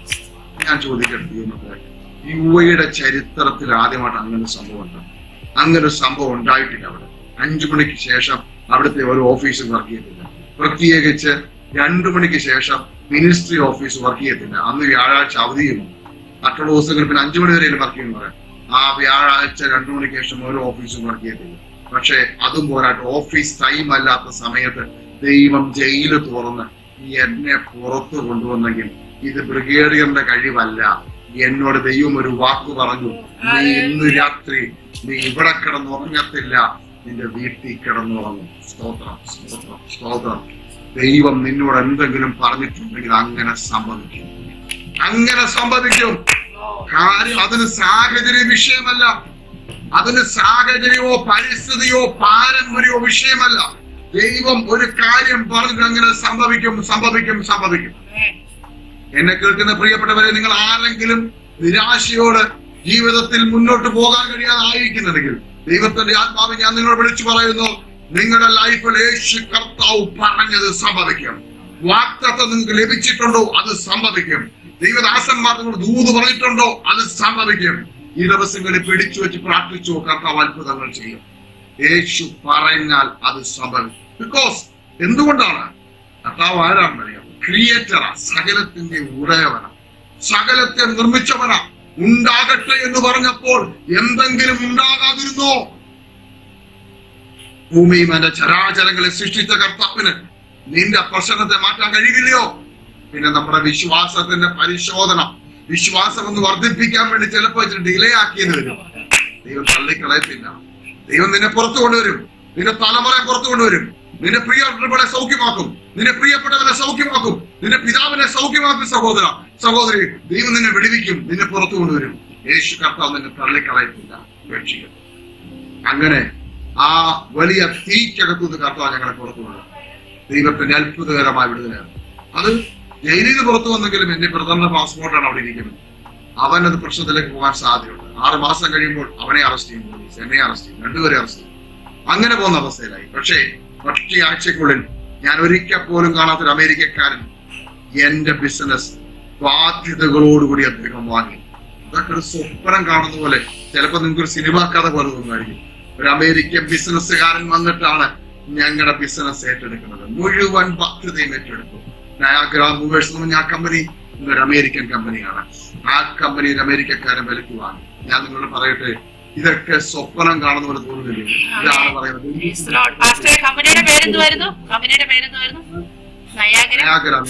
Niagara movers.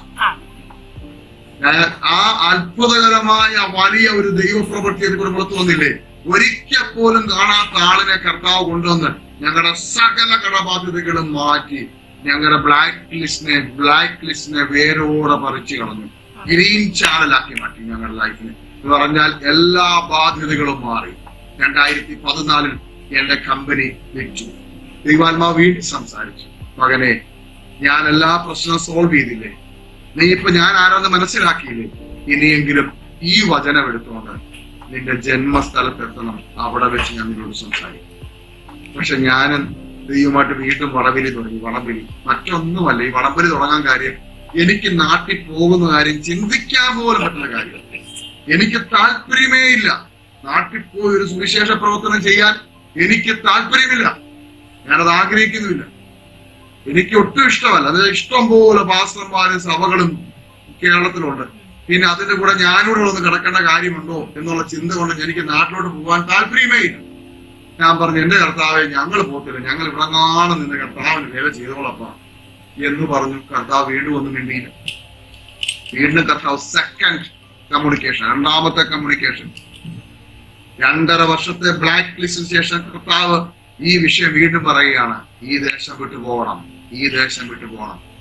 പക്ഷേ ഞങ്ങൾ രണ്ടുപേരും അതിന് മനസ്സ് വെച്ചില്ല. കർത്താവിന് വേലയില്ല, പിന്മാറ്റത്തിലല്ല, കർത്താവിനോട് പറ്റിയിരിക്കുക.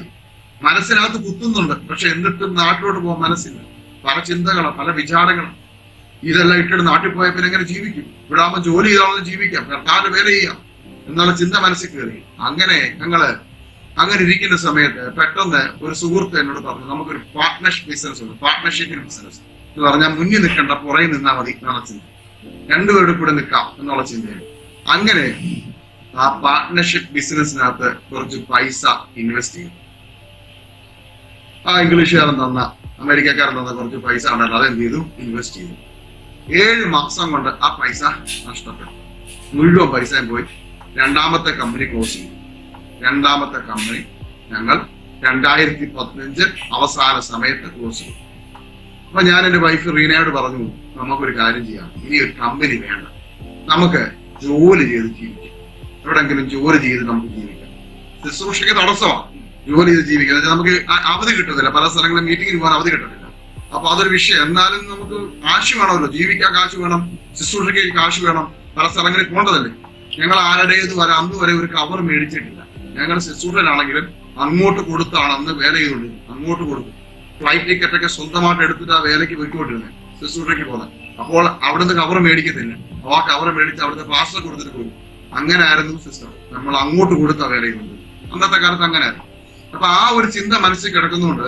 കർത്താവെ, ഞങ്ങൾ ജോലി ഉണ്ടെങ്കിൽ അങ്ങോട്ട് കൊടുത്ത് കർത്താവിന് വേല ചെയ്യാമല്ലോ എന്ന് പറഞ്ഞ് ഞങ്ങൾ ജോലിക്ക് ആപ്ലിക്കേഷൻ കൊടുത്തു. 2 പേർക്കും പെട്ടെന്ന് ജോലി റെഡിയായി. നോക്കിക്കോണം, ദൈവിക പദ്ധതിയിലേക്ക് നമ്മൾ പോകാതിരിക്കാൻ വേണ്ടി പിശാചു പല തന്ത്രങ്ങളും കൊണ്ടിടും. നമ്മൾ മനസ്സിലാക്കി എല്ലാം ഒന്നും ദൈവം തരുന്നതല്ല, എല്ലാം ദൈവം തരുന്നതല്ല. അടുത്ത ആഴ്ച സാക്ഷ്യം പറയും, കർത്താവിന് സ്തോത്രം, നിങ്ങളെല്ലാം പ്രാർത്ഥിച്ചു, ഞാൻ ജോലി തന്നു കർത്താവ് സ്തോത്രം എന്നൊക്കെ പറയും. പക്ഷേ നീ ദൈവിക പദ്ധതിയിലേക്ക് പോകാതിരിക്കാൻ വേണ്ടി പിശാച് നിന്റെ മുന്നിൽ കൊണ്ടിടുന്ന കുരുക്കുകളാണ്, കുരുക്കുകൾ. എന്റെ വൈഫ് ജോലിക്ക് കയറി ജനുവരി മാസം 2016 ജനുവരി മാസം 19 എന്റെ വൈഫ് ജോലിക്ക് കയറി. ഞാൻ എന്റെ വൈഫിനെ ജോലിക്ക് കൊണ്ടുവിട്ടു. 21 ഞാൻ ജോലിക്ക് കയറും. 2 ദിവസം കഴിഞ്ഞിട്ട് 2 പേർക്കും നല്ല ജോലിയായി. ഞാൻ എന്റെ വൈഫിനെ ജോലിക്ക് കൊണ്ടുവിട്ടിട്ട് നടന്ന് ഫുട്പാത്തിൽ കൂടെ നടന്ന് കാർ പാർക്കിങ്ങിലേക്ക് പോകുമ്പോൾ പെട്ടെന്ന് എന്റെ ഇയർ ബാലൻസ് നഷ്ടപ്പെട്ടു. ഇയർ ബാലൻസ് നിങ്ങൾക്കറിയാമല്ലോ, ഇയർ ബാലൻസ് എന്ന് പറഞ്ഞാൽ ഒരു മനുഷ്യന്റെ ഇയർ ബാലൻസ് ഉള്ളതുകൊണ്ടാവും നടക്കുന്നത്. അല്ലെങ്കിൽ ഇങ്ങനെ ഭൂമി മുഴുവൻ കറങ്ങും, 100 കിലോമീറ്റർ സ്പീഡിൽ ഭൂമി കറങ്ങും. ഇയർ ബാലൻസ് നഷ്ടപ്പെട്ടു കഴിഞ്ഞാൽ ഉടൻ തന്നെ ഭൂമി മുഴുവൻ വട്ടം കറങ്ങുന്നത് നമുക്ക് തോന്നും. ഞാൻ അവിടെ കറങ്ങി ആ ഫുട്പാത്തിൽ വീണു. എന്റെ ബോധം നഷ്ടപ്പെട്ടു. ബോധം വരുമ്പോൾ ഞാൻ കിടക്കുന്നത് ആ ഫുട്പാത്തിൽ വലത് കാല് 2ആയിട്ട് ഒടിഞ്ഞ് തിരിഞ്ഞാണ് ഞാൻ കിടക്കുന്നത്. എന്റെ വലത് കാല് 2ആയിട്ട് ഒടിഞ്ഞ് തിരിഞ്ഞു പോയി. ഒരു വണ്ടി എന്നെ ഇടിച്ചില്ല, ഒരു കുഴി ഞാൻ വീണില്ല. ഇയർ ബാലൻസ് നഷ്ടപ്പെട്ട് തിരിഞ്ഞ് കറങ്ങി വീണു, അത്രയേ ഉള്ളൂ, വേറെ ഒന്നും സംഭവിച്ചു. ആംബുലൻസും പോലീസും വന്നു.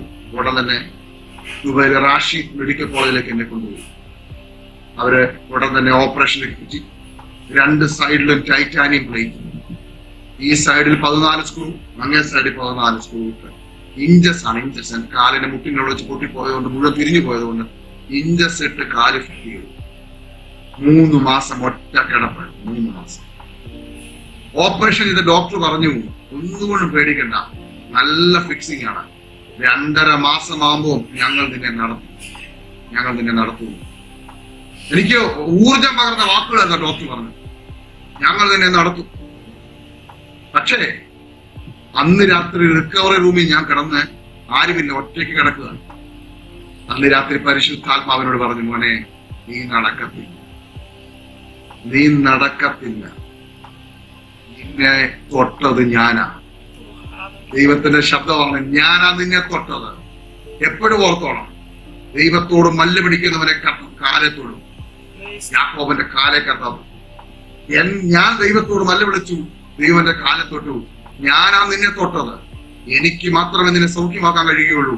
അതുകൊണ്ട് ഒരു ഡോക്ടർമാരുടെ വാക്ക് നീ കേൾക്കണ്ട, അവര് പറയുന്നത് നടക്കത്തില്ല, നിനക്ക് സൗഖ്യമാകത്തില്ല. എന്റെ മനസ്സിൽ ഭയങ്കര വിഷമം കയറി. ദൈവമേ, എന്റെ ജീവിതം പോയോ? ഞാൻ ആകപ്പാടെ വിഷമമായി. രാവിലെ ഡോക്ടർ വന്നപ്പോൾ ചോദിച്ചു, സാറേ ഞാൻ നടക്കത്തില്ല സാറേ. ഞാൻ നടക്കുവോ? എനിക്ക് കുഴപ്പമുണ്ടോ? സാമുവൽ, എന്തോ നീ ഇങ്ങനെയൊക്കെ സംസാരിക്കുന്നു? വിശ്വസിക്കേ, നടക്കും, ഞങ്ങൾ നടത്തും, നിന്നെ നല്ല ഫിക്സിംഗ് ആണ് എന്ന് പറഞ്ഞു. അദ്ദേഹം ഒരു ദൈവവിശ്വാസിയൊന്നുമല്ല, അദ്ദേഹം മറ്റൊരു മതത്തിൽ വിശ്വസിക്കുന്ന ആളാണ്. പക്ഷെ അദ്ദേഹം എന്നോട് പറയാ, നീ ധൈര്യമായിട്ടിരിക്കേ, നടക്കും. ഈ മക്കളെ കർത്താവ് അന്ന് രാത്രി പറഞ്ഞു, നോ, നടക്കത്തില്ല. 3 മാസം അവര് പരിശ്രമിച്ചു, എന്നെ നടന്നില്ല. 3 മാസം കഴിഞ്ഞപ്പോൾ ഒരു കാര്യം എനിക്ക് മനസ്സിലായി, എന്റെ ജീവിതം വീൽ ചെയറിലേക്ക് മാറുകയാണ്. എന്റെ കാലിന് സ്പർശന ശക്തിയില്ല, എന്റെ കാലിന് ബലം കൊടുക്കാൻ കഴിയത്തില്ല, എന്റെ കാല് ജോയിന്റ് ആയിട്ടില്ല, എന്റെ കാല് നീര് വെച്ചുകൊണ്ടിരിക്കുകയാണ് എന്ന് പറഞ്ഞു കഴിഞ്ഞാൽ, ദൈവം ഒരു മനുഷ്യനെ തൊട്ടാൽ ലോകത്തിലെ ഒരു മനുഷ്യനും രക്ഷിക്കാൻ കഴിയത്തില്ല. ഒരു പ്രവാചകനും നിന്നെ പുറത്തു കൊണ്ടുവരാൻ പറ്റത്തില്ല. ഇനി ലോകത്തിലെ എത്ര വലിയ രോഗശാന്തി ശുശ്രൂഷകൻ വന്നത് നിന്റെ തലയെ കൈവച്ചാലും സൗഖ്യമാകത്തില്ല.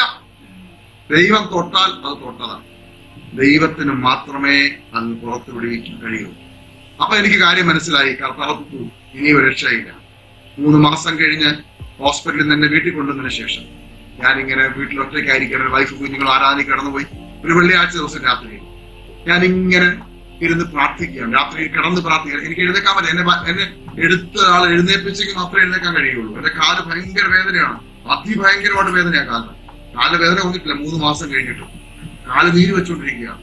എടുത്ത് വേണം എന്നെ വീൽ ചെയർ ചെയ്തില്ല. എന്നിട്ട് പതുക്കെ കൊണ്ടുപോകണം, അനങ്ങാൻ പാടില്ല, ചെറിയ ജെർക്കിങ് പോലും വരാൻ പാടില്ല. ഭയങ്കര വേദനയാണ്. അങ്ങനെ കൊണ്ടുവന്ന് ബാത്റൂമിൽ കൊണ്ടുപോയി ആ വീൽ ചെയറിൽ നിന്ന് മാറാതെ തന്നെയാണ് ബാക്കി എല്ലാ കാര്യങ്ങളും നടക്കുന്നത്. കുളിപ്പിക്കുന്ന എല്ലാം ആ വീൽ ചെയറിൽ ഇരുന്നാണ് കംപ്ലീറ്റ്. എന്നെ മാറ്റാൻ പറ്റത്തില്ല. അതേപോലെ കൊണ്ടുവന്ന് പെതുക്കെ കൊണ്ടുവന്ന് പെട്ടെ കിടത്തണം. പെതുക്കെ കാലനങ്ങാൻ പാടില്ല. അതേപോലെ വേദനയാണ്. അങ്ങനത്തെ ഒരു അവസ്ഥയാണ് ഞാൻ പറഞ്ഞത്. എന്റെ വൈഫ് ജോലി കഴിഞ്ഞ് വന്നിട്ട് വേണം എന്നെ കുളിപ്പിക്കാൻ, എന്റെ കാര്യങ്ങൾ ചെയ്യാൻ. അതേപോലത്തെ അവസ്ഥയിൽ പോവുകയാണ് ഞാൻ. ആ വെള്ളിയാഴ്ച വൈകിട്ട് എന്റെ വൈഫും കുഞ്ഞുങ്ങളും ആരാധനയ്ക്ക് പോയി. ഞാൻ നിലവിളിച്ച് കരയുകയാണ്. ഞാനിങ്ങനെ നിലവിളിച്ച് കരയുമ്പോൾ കർത്താവ് അന്ന് രാത്രി എന്നോട് സംസാരിച്ചു. കർത്താവ് പറഞ്ഞു, മോനെ, കർത്താവ് കരയണ്ടെന്ന് പറയുമ്പോൾ ഒരു വലിയൊരു ആശ്വാസം വ്യാപരിക്കും. മറ്റുള്ളവർ പറയുന്ന പോലല്ല കർത്താവ് കരയണ്ടെന്ന് പറയുന്നത്. കർത്താവ് ഭയപ്പെടണ്ടെന്ന് പറയുമ്പോൾ ഒരു വലിയ സമാധാനം വ്യാപരിക്കും. എന്താണെന്നറിയാമോ? മനുഷ്യന്റെ വാക്കുകളൊക്കെ വെറും വാക്കുകളാണ്. പക്ഷെ യേശുവിന്റെ ശബ്ദം എന്ന് പറയുന്നത് അത് ജീവനുള്ളതാണ്. ഭയപ്പെടേണ്ടെന്ന് പറയുമ്പോൾ തന്നെ ഭയം മാറും. കരയണ്ടെന്ന് പറയുമ്പോൾ കണ്ണീര് പോകും. അതാണ് യേശുവിന്റെ പവർ. ഈ വചനത്തിന്റെ ശക്തി എന്നാണ് കേട്ടോ. എന്നോട് കരയണ്ടെന്ന് പെട്ടെന്ന് കരച്ചിൽ മാറി. ഞാൻ കർത്താവേ, എനിക്ക് നടക്കണം. നിനക്ക് നടക്കണോ? നമ്മൾ എനിക്ക് നടക്കണം കർത്താവ്. എനിക്ക് ഇങ്ങനെ കിടക്കണ്ട, എനിക്ക് വീൽചെയർ ജീവിക്കണ്ട, എനിക്ക് നടക്കണം. ഞാൻ ദൈവത്തോട് സംസാരിക്കുന്നത് ഇങ്ങനെ, എന്റെ അപ്പനോട് സംസാരിക്കുന്നത് ഞാൻ സാധിക്കും. ഞാൻ ഇങ്ങനെ വാ തുറന്ന് പറയും. പരിശുദ്ധാത്മാവിനോട് സംസാരിക്കുമ്പോൾ ഞാൻ ഇങ്ങനെ പറയും, എനിക്ക് നടക്കണം അപ്പ. പരിശുദ്ധാത്മാവിനോട് പറഞ്ഞു, ഞാൻ നിന്നെ നടത്തും, ഞാൻ നിന്നെ നടത്തും. പക്ഷേ ഈ ദൈവത്തിന്റെ വചനം എടുത്തു നിന്റെ ജന്മസ്ഥലമായ ചെന്നിത്തലയിലെത്തണം. അവിടെ വെച്ച് ഞാൻ നിന്നോട് സംസാരിക്കും, ഞാൻ നിന്നെ നടത്തും. എനിക്കൊരു കാര്യം പിടികിട്ടി, ഇനി ഒരു രക്ഷയില്ല. ഇനി എങ്ങോട്ട് ചാടിപ്പോകാൻ പറ്റുന്നത്. ഇപ്പോഴും ഓർത്തോണ്ട് ഈ ചാടി പോകുന്നവരുടെ കാലത്തുണ്ട് എന്ന് പറഞ്ഞാൽ, ഒരു ബിസിനസ് നിർത്തിയപ്പോൾ വേറെ ബിസിനസ്, ആ ബിസിനസ് പൊട്ടിച്ചപ്പോൾ വേറൊരു ജോലി. അപ്പൊ ഇങ്ങനെ ചാടി പോകും. ഈ തവളയുടെ സ്വഭാവമാണ്, ചാടി പോകും. അങ്ങനെ ചാടുന്നതിനെ കാലെ പിടിക്കും. കാലെ പിടിച്ചു കഴിഞ്ഞാൽ പിന്നെ ചാടുന്നു. എന്റെ കാലെ കത്താ തൊട്ടും അവിടെ നിന്ന് പരിപാടി. ചാട്ടം കഴിഞ്ഞു, സറണ്ടർ ചെയ്തു. 6 അടി പൊക്കമുള്ള ഞാൻ, ഓടി നടന്ന് ബിസിനസ് ചെയ്തുകൊണ്ടിരുന്ന ഞാൻ, ഇഷ്ടം പോലെ കാര്യങ്ങൾ വണ്ടി ഓടിച്ചുകൊണ്ടിരുന്ന ഞാൻ, വീൽ ചെയറെ തള്ളിക്കൊണ്ട് നടക്കേണ്ട ഗതികേട് വന്ന് നിങ്ങൾ ചിന്തിച്ചു പോയി. ഒരാളെ സഹായമില്ലാതെ എനിക്ക് എന്റെ സ്വന്തം കാര്യം ചെയ്യാൻ പോലും പറ്റാത്ത അവസ്ഥയിലേക്ക് ഞാൻ മാറ്റപ്പെട്ടു. സ്തോത്രം, ഹല്ലേലൂയ. ഇതെല്ലാം കേൾക്കുമ്പോൾ നിങ്ങൾ കാര്യം ചിന്തിക്കണം. അപ്പന്റെ സ്നേഹമായി ഇതെല്ലാം കേട്ടോ. എന്താ? അപ്പന്റെ ഡ്രീമിലേക്ക് കൊണ്ടുവരുക, സ്വപ്നത്തിലേക്ക് കൊണ്ടുവരുക. അപ്പന്റെ സ്വപ്നത്തിലേക്ക് നമ്മളെ കൊണ്ടുവരികയാണ്. ദുഃഖിക്കേണ്ട, ശ്രേഷ്ഠപരമായ കാര്യത്തിലേക്ക് കർത്താവ് കൊണ്ടുവരികയാണ്. സ്തോത്രം. ദുഃഖിക്കേണ്ട കാര്യമില്ല. സ്തോത്രം. അങ്ങനെ അന്ന് രാത്രി തീരുമാനമെടുത്തു. വൈഫും പിള്ളേരും ആരാധന കഴിഞ്ഞ് വീട്ടിൽ വന്നപ്പോ ഞാൻ പറഞ്ഞു, നമുക്ക് മതിയാക്കാം, നമുക്ക് ഈ ദേശത്തോട് ബൈ പറയാൻ സമയമായി കഴിഞ്ഞു. കർത്താവിന്റെ വേലക്കിറങ്ങാൻ സമയമായി. അതുകൊണ്ട് വാത്സല്യ സഹോദരി, എന്ത് തീരുമാനിക്കുന്നുള്ള കാര്യം നാളെ പറയണം, ഇന്ന് പറയണം. ഞാൻ പോകുന്നതുകൊണ്ട് മോളേതായാലും ജോലി മതിയാക്കി വരുകയും വേണം. നാളെ പിന്നെ പറയല്ലോ, താമച്ചാൻ വിളിച്ചുകൊണ്ട് ഞാൻ വന്നു എന്ന് പറയണം. കോളിംഗ് വ്യക്തിപരമാണ്. എന്നോട് സംസാരിച്ചതുപോലെ നിന്നോട് ദൈവം സംസാരിച്ചിട്ടില്ലെങ്കിൽ ലൈഫ് മുഴുവൻ വെറുപ്പായിരിക്കും. അത് വേണ്ട. നീ ദൈവസന്നി പ്രാർത്ഥിക്ക്, കർത്താവ് നിന്നോട് പറയും. അങ്ങനാണെങ്കിൽ എന്റെ കൂടെ വന്നാൽ മതി. അല്ലെങ്കിൽ എന്നെ നാട്ടിൽ കൊണ്ടുപോയിട്ട് തിരിച്ചു വന്നു, കുഞ്ഞുങ്ങൾ പഠിക്കട്ടെ, നീ ജോലി ചെയ്തു, ഞാൻ നാട്ടിൽ പോയി. എന്താ വെച്ചാൽ കർത്താവ് എന്നോട് പറയുന്ന പോലെ ഞാൻ മുന്നോട്ട് പോയിക്കോളാം. നിങ്ങൾക്ക് എന്ന് കോളിംഗ് ഉണ്ടോ ഒന്ന് വന്നാൽ മതി. സ്തോത്രം. അങ്ങനെ തന്നെ എന്റെ വൈഫിനോട് പറഞ്ഞു. എപ്പോഴും ഓർക്കുക, ദൈവിക കാര്യങ്ങൾ ഫോഴ്സിങ്ങിന്റെ പരിപാടി അല്ല. ദൈവത്തിന്റെ കാര്യം മനസ്സോടെ, എന്താ പറയുക, പൂർണ്ണ ഹൃദയത്തോടെ, പൂർണ്ണ ആത്മാവോടെ, പൂർണ്ണ മനസ്സോടെ, പൂർണ്ണ ശക്തിയോടെ, ഒരു ഫുൾഫിൽ, ഒരു പൂർണ്ണത ഇല്ലാത്തതൊന്നും കർത്താവിന് വേണ്ട കേട്ടോ. പിന്നെ പലപ്പോഴും ആൾക്കാർ പറയാറുണ്ട്, ഇത് പെന്തക്കോസുകാർ മുഴുവൻ മതം മാറ്റുകയാണ്. ദൈവമക്കളെ മതം മാറ്റുന്ന പരിപാടിയല്ല പെന്തക്കോസ്. പെന്തക്കോസുകാരുടെ അജണ്ടയല്ല മതം മാറ്റം. ഞാൻ നിങ്ങളോട് വീണ്ടും ഞാൻ പറയാണ്, ഇത് ഫോഴ്സിങ്ങിന്റെ മാർഗമല്ല. അപ്പൊ നിങ്ങൾ എന്തിനാണ് ഈ പബ്ലിക്കിൽ നിന്ന് പ്രസംഗിക്കുന്നത്? നിങ്ങൾ എന്തിനാണ് ഈ പബ്ലിക് കൃഷി നടത്തുന്നത്? നിങ്ങൾക്ക് സഭാകളിൽ പ്രസംഗിച്ചാൽ മതിയല്ലോ എന്ന് പലരും എന്നോട് ചോദിച്ചിട്ടുണ്ട്. അതുകൊണ്ട് ഞാൻ പറയാണ്, ഇത് പറയാതിരിക്കാൻ പറ്റത്തില്ല. ബിക്കോസ് കർത്താവ് ഞങ്ങളോട് പറഞ്ഞിരിക്കുന്നത് ലോകത്ത് എല്ലായിടത്തും പോയി ഈ വചനം പറയണമെന്ന്, സാക്ഷിയാകണമെന്നാണ്. ഈ വചനം പ്രസംഗിക്കണമെന്നാ. സഭാഗോളി മാത്രം പ്രസംഗിക്കണമെന്നല്ല, സഭാഗോളി പഠിപ്പിക്കാനാ പറഞ്ഞിരിക്കുന്നത്. വചനം പഠിപ്പിക്കണം, അവരെ ഉപദേശിപ്പിച്ച് വചനം പഠിപ്പിക്കണം. പക്ഷെ പുറത്ത് ഞങ്ങൾ പ്രസംഗിക്കും. എന്തുവാ? ഈ സത്യസുവിശേഷം. അതെല്ലാരോടും പ്രസംഗിക്കും. അതിന് മതമില്ല, ജാതിയില്ല, വർഗമില്ല. കൈ കിട്ടുന്നവരെല്ലാം പറയും, എന്താ ഇത് പറഞ്ഞേ പറ്റൂ, ഞങ്ങളുടെ രാജാവിന്റെ കൽപ്പനയാത്, ഞങ്ങളുടെ രാജാവിന്റെ കൽപ്പനയാ, നിങ്ങൾ ലോകം മുഴുവൻ ഈ സുവിശേഷം അറിയിക്കണം, ഈ സുവിശേഷം പ്രസംഗിക്കണമെന്ന് രാജാവിന്റെ കൽപ്പന ഇത് അനുസരിച്ചേ പറ്റൂ. അത് അംഗീകരിക്കണോ വേണ്ടെന്നുള്ള നിങ്ങളുടെ പരിപാടിയാണ്. പിന്നെങ്ങനെ ഇത് മതം മാറ്റമാകുന്നത്? ഞങ്ങൾ അറിയാൻ പോയി ഇതെവിടെയാ മതം മാറ്റമാകുന്നത്? ഞങ്ങൾ ആരേ മതം മാറ്റം. പിന്നെ ആരെങ്കിലും വരികയാണ്, ഈ യേശുവിനെ എനിക്ക് വേണം, ഈ യേശുവിനെ വേണ്ടി എനിക്ക് ജീവിക്കണം എന്ന് പറഞ്ഞാൽ ചാടിക്കയറി ഉടനെ ഞങ്ങൾ സാരപ്പെടുത്തത്തുമില്ല. ഞങ്ങൾ അവർ റിയൽ ആണോ നോക്കും, വചനം പഠിപ്പിക്കും, വചനം അംഗീകരിക്കുന്നുണ്ടോ നോക്കും, ആത്മീയത്തിൽ വളരുന്നുണ്ടോ നോക്കും, അവൻ പരിശുദ്ധാത്മാവിൽ പ്രാർത്ഥിക്കുന്നുണ്ടോ, ആത്മാവിന് വേണ്ടി കാംക്ഷിക്കുന്നുണ്ടോ, ഇതെല്ലാം നമ്മൾ നോക്കിയിട്ട് ഒരു വ്യക്തി നെക്സ്റ്റ് സ്റ്റെപ്പിലേക്ക് ഞങ്ങൾ പോകത്തുള്ളൂ. അങ്ങനെ ആളെ കൂട്ടാനായിരുന്നെങ്കിൽ കേരളമൊക്കെ എന്നേ സുവിശേഷീകരിക്കപ്പെട്ടില്ലായിരുന്നോ? ഇല്ല, അങ്ങനെ ചിന്ത വേണ്ട. ഇതൊരു മതം മാറ്റമല്ല, ഇത് ഫോഴ്സിങ്ങിന്റെ മാർഗമല്ല, മനസ്സോടെ. ഇതിന്റെ ഇടയ്ക്ക് ദൈവാത്മാവിന്റെ പ്രേരണ വന്നു കയറി പറഞ്ഞതേ ഉള്ളൂ. എന്റെ ഭാര്യയോട് ഞാൻ പറഞ്ഞു, എന്റെ ഫോഴ്സിങ്ങിൽ നീ ദൈവത്തിന്റെ വേലയ്ക്ക് ഇറങ്ങണ്ട, ദൈവാത്മാവ് നിന്നോട് ഇടപെടുന്നുണ്ടെങ്കിൽ മാത്രം മതി. ഹല്ലേലൂയ. അന്ന് രാത്രി പ്രാർത്ഥിച്ച് കിടന്നുറങ്ങി. അന്ന് രാത്രി എന്റെ വൈഫിന് ദൈവം ദർശനം കൊടുത്തു. അവളപ്പം വർക്ക് ചെയ്യുന്ന HP കമ്പ്യൂട്ടേഴ്സിന് നല്ലൊരു പോസ്റ്റാണ്, ഹൈ പോസ്റ്റാണ് HP കമ്പ്യൂട്ടേഴ്സ്. അങ്ങനെയാണ് അവള് വർക്ക് ചെയ്യുന്ന സമയം. അപ്പോൾ അന്ന് രാത്രി ദൈവാത്മാവ് അവൾ പറയാണ്, എക്സോഡസ്, പുറപ്പെടുക എന്നുള്ള ശബ്ദം അവൾ കേട്ടുടരുന്നേ. എന്നോട് രാവിലെ ഒന്നും മിണ്ടാതെ നേരെ ഓഫീസിൽ പോയി റെസിഗ്നേഷൻ എഴുതി കൊടുത്തു. റിസപ്ഷനിലേക്ക് ചെന്നപ്പോഴത്തേക്ക് റിസപ്ഷൻ ഇരിക്കുന്ന പെൺകുട്ടി പറഞ്ഞു, MD കാണണമെന്ന് പറഞ്ഞു, എല്ലാം പറഞ്ഞു. അപ്പൊ കയ്യിൽ റെസിഗ്നേഷൻ കയ്യിരിക്കുകയാണ്, കൊടുക്കാൻ വേണ്ടി, സാറിനോട് കൊടുക്കാൻ വേണ്ടി. അങ്ങോട്ട് ചെന്നപ്പോൾ MD പറയാണ്, റീന കൺഗ്രാജുലേഷൻ. എന്താ സാർ? പ്രൊമോഷൻ. സാർ സോറി, എനിക്ക് അതിനു മുമ്പ് വേറെ പ്രൊമോഷൻ കിട്ടി. അതെ, റെസിഗ്നേഷൻ. നീ എന്തോ വിഡ്ഢിത്തമായി കാണിക്കുന്നത്? ഇത്രയും വലിയൊരു കമ്പനി, നല്ല പോസ്റ്റ് ചെയ്യുന്നത്, നല്ല പ്രൊമോഷൻ കിട്ടുകയാണ്, നീ എന്തിനാ റിസൈൻ ചെയ്ത് പോന്നേ? എനിക്ക് അതിനേക്കാൾ വലിയ ജോബ് കിട്ടി. ദൈവരാജ്യത്തിന്റെ വ്യാപ്തിക്ക് വേണ്ടിയുള്ള ജോലി കിട്ടി. അത് പറഞ്ഞിട്ട് ടാറ്റ പറഞ്ഞു, ആ ഓഫീസിൽ നിന്ന് ബൈ പറഞ്ഞ് പുറത്തിറങ്ങി. എന്നോട് ഒരു ദിവസം ഇന്നലെ രാത്രി എന്നോട് ദൈവത്തിന്റെ ആത്മാവ് സംസാരിച്ചു, എക്സോഡസ്, പുറപ്പെടുക, നമുക്ക് സമയമായി പുറപ്പെടാൻ. അങ്ങനെ ആ ദേശത്തോടെ ഞങ്ങൾ ബൈ പറഞ്ഞു. 2016 ഏപ്രിൽ മാസം 26-ാം തീയതി ആ ദുബായ് പട്ടണത്തോട് ഞങ്ങൾ ടാറ്റ പറഞ്ഞു. ഹല്ലേലൂയ. കുഞ്ഞുങ്ങളെ TC മേടിച്ചു, വിസ ക്യാൻസൽ ചെയ്ത് എല്ലാം റെഡിയാക്കി. ഫ്ലൈറ്റിന്റെ മുന്നിൽ കൂടെ എന്നെ ലിഫ്റ്റ് വഴിയാണ് ഇതിനകത്ത് കയറ്റിയത്. വീൽ ചെയറിലാണ് ഞാൻ ഇരിക്കുന്നത്. സ്റ്റെപ്പ് കയറാൻ പറ്റത്തില്ല, അല്ലെങ്കിൽ നടന്നു പോകാൻ പറ്റത്തില്ല. വീൽ ചെയറിൽ അവര് എടുത്ത് വണ്ടി മേളിൽ കയറ്റി സീറ്റിൽ കൊണ്ടിരുത്തി ബെൽറ്റ് ഇട്ട് ടൈറ്റ് ചെയ്തു. തിരുവനന്തപുരം എയർപോർട്ടിൽ വന്നിറങ്ങിയപ്പോൾ കാലൊക്കെ ഇത്രയും നീരായി, 2 കാലിന്റെ വലിപ്പമായി. കാല് തൂക്കിയിട്ടിരുന്നതിന്റെയാ. കാല് നിലത്ത് തൂക്കാൻ പറ്റും, ഭയങ്കര വേദനയാണ്. വീൽ ചെയറിലെല്ലാം എനിക്ക് കഴിയത്തില്ല.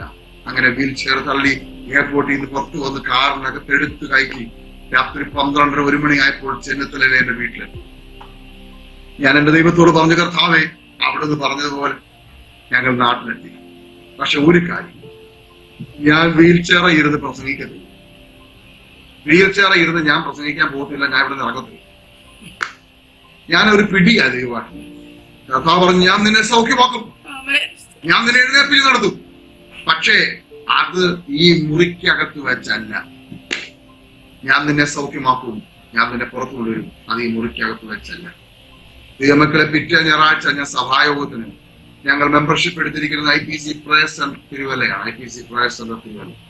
പാസ്റ്റർ രാജു പൂവക്കാല, അത് കേട്ടു, രാജു പൂവക്കാലിന്റെ ചർച്ചാണ് IPC പ്രയർ സെന്റർ.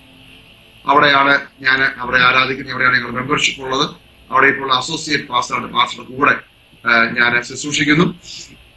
ആ സഭയില് എന്നെ വീൽ ചെയറിൽ കൊണ്ടുവന്നു, ക്രച്ചസ് ഉപയോഗിച്ച് ആ ചെയറിൽ കൊണ്ടുവരും. പാസ്റ്ററിന്റെ അടുത്ത് വന്നിട്ട് പറഞ്ഞു, സാമേ ഒരല്പസമയം സാക്ഷ്യമായിട്ടൊക്കെ പറഞ്ഞു. ഞാൻ പറഞ്ഞു, പാസ്റ്റർ എന്നെ ഹെൽപ്പ് ചെയ്യണം, എനിക്കിത് നടക്കാൻ കഴിയത്തില്ല. ക്രച്ചസ് ഉപയോഗിച്ച് ഞാൻ എന്നെ സ്റ്റേജിൽ കൊണ്ടുവന്നു.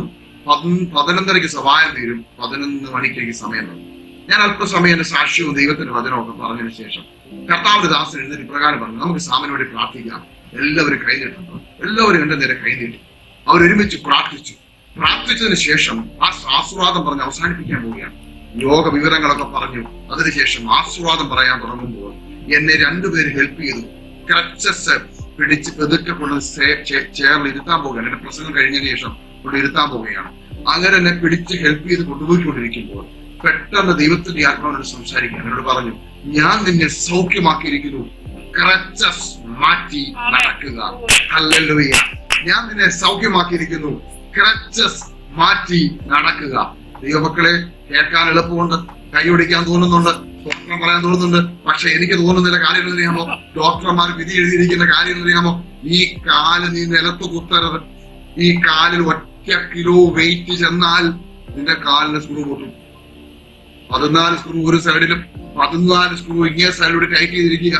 നീ 1 കിലോ വെയിറ്റ് ഈ കാല കൊടുത്താൽ സ്ക്രൂ പൊട്ടും. പൊട്ടിയാൽ ഈ കാലിന്റെ ഫിറ്റിങ്സ് എല്ലാം തകരും.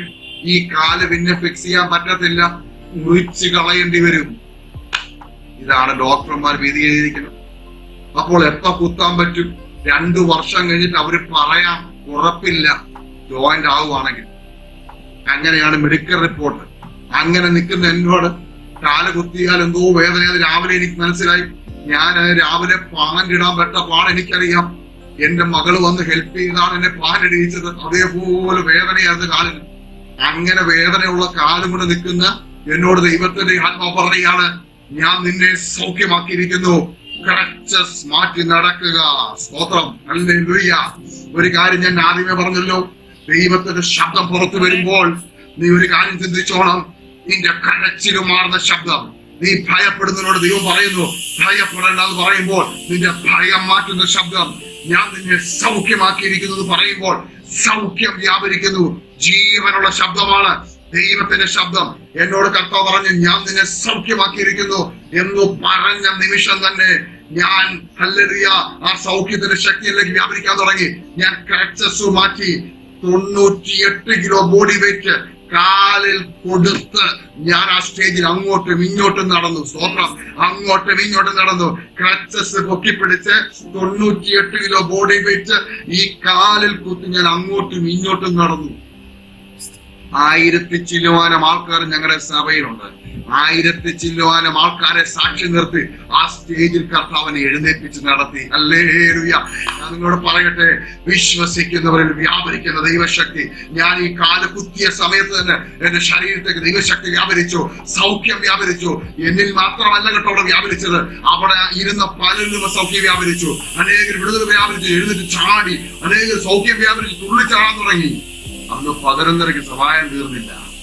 അന്നും 12:45 സഭായം തീർന്നു. കാര്യം അറിയാമോ? സൺഡേ സ്കൂൾ ക്യാൻസൽ ചെയ്തു. പിന്നെ സൗഖ്യമായവരുടെ വിടുതലിന്റെ ടെസ്റ്റ് മണികളായിരുന്നു.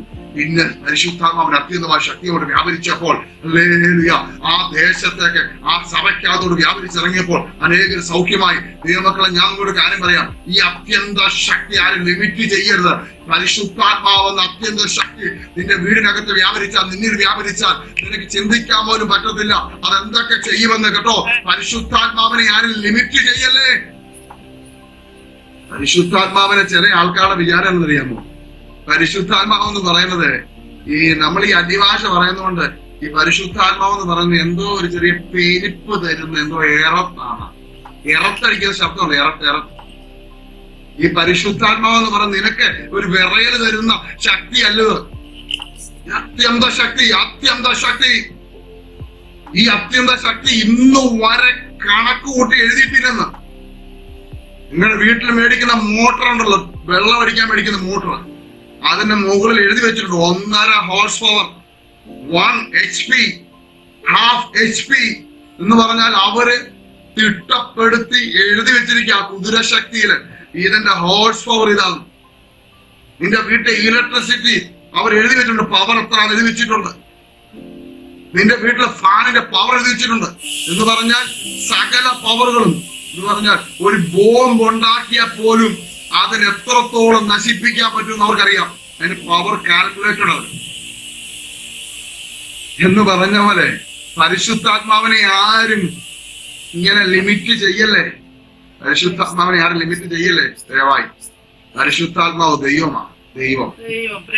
ദൈവത്തിന് ആർക്കെങ്കിലും ലിമിറ്റ് ചെയ്യാൻ കഴിയുമോ? കഴിയത്തില്ല. പരിശുദ്ധാത്മാവ് ക്രിയേറ്ററാ. ഇവര് മൂന്നുപേരോട് ആ ക്രിയേഷൻ മുഴുവൻ നടത്തിയത്.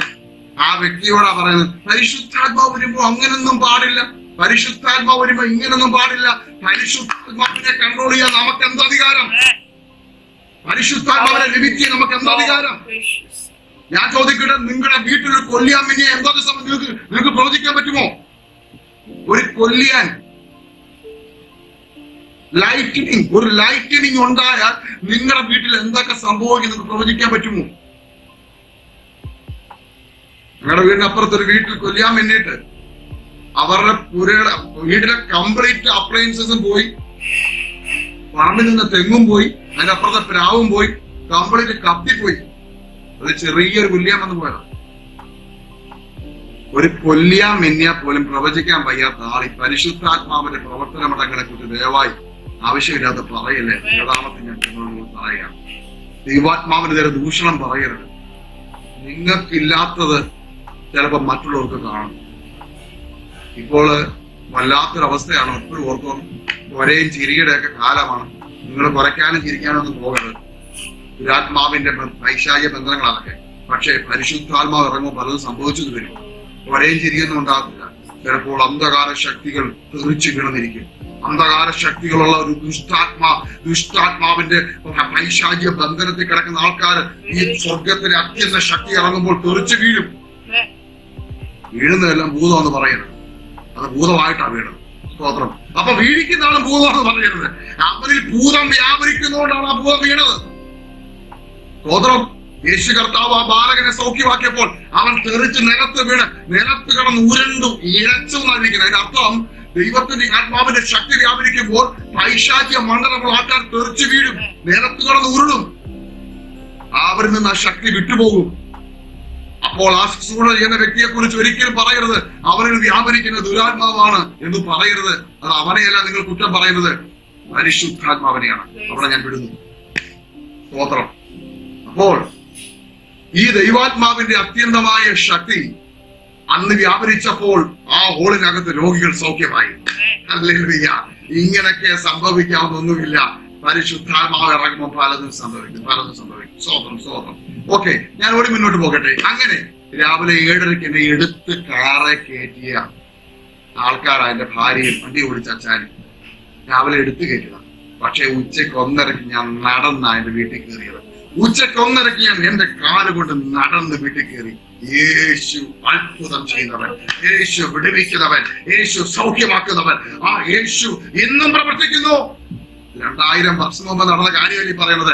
എന്റെ ജീവിതത്തിൽ കർത്താവ് ഇന്നും ചെയ്തുകൊണ്ടിരിക്കുന്ന കാര്യമാണ് ഈ പറയുന്നത്. ഇന്നും ഞങ്ങൾ അനുഭവിച്ചുകൊണ്ടിരിക്കുക ഈ ദൈവത്തിന്റെ എക്സ്പീരിയൻസ്. ഞങ്ങൾ കൂടെ അല്ലെങ്കിൽ മറ്റുള്ളവരെ കൂടെ ഞങ്ങൾ കണ്ടുകൊണ്ടിരിക്കുകയാണ്. രോഗബന്ധനങ്ങൾ, പൈശാചിക ശക്തികൾ പൂർണ്ണമായി കർത്താവ് സൗഖ്യമാക്കുന്നു. ബെഡിലിട്ടനായി കിടക്കുന്ന എഴുന്നേൽപ്പിച്ച് നടത്തുന്നു. ഭൂതാത്മാക്കൾ അലറി ഓടുന്നു. ഇഷ്ടം പോലെ കർത്താവ് ചെയ്തുകൊണ്ടിരിക്കുക. ഞങ്ങൾ യേശുവിനെ രുചിച്ചെറിഞ്ഞുകൊണ്ടിരിക്കുകയാണ്. സ്തോത്രം. ഹല്ലേലൂയ. വിശ്വസിക്കുന്നവരിൽ വ്യാപരിക്കുന്ന ശക്തി. ഈ ശക്തിയുടെ പ്രത്യേകതയാണ് വിശ്വസിക്കുന്നവരിൽ വ്യാപരിക്കും. പ്രസംഗിക്കുന്നവരെ വ്യാപരിക്കുന്നല്ല, പ്രസംഗിക്കുന്നവരിൽ വ്യാപരിക്കുന്നല്ല, വിശ്വസിക്കുന്നവരിൽ വ്യാപരിക്കും.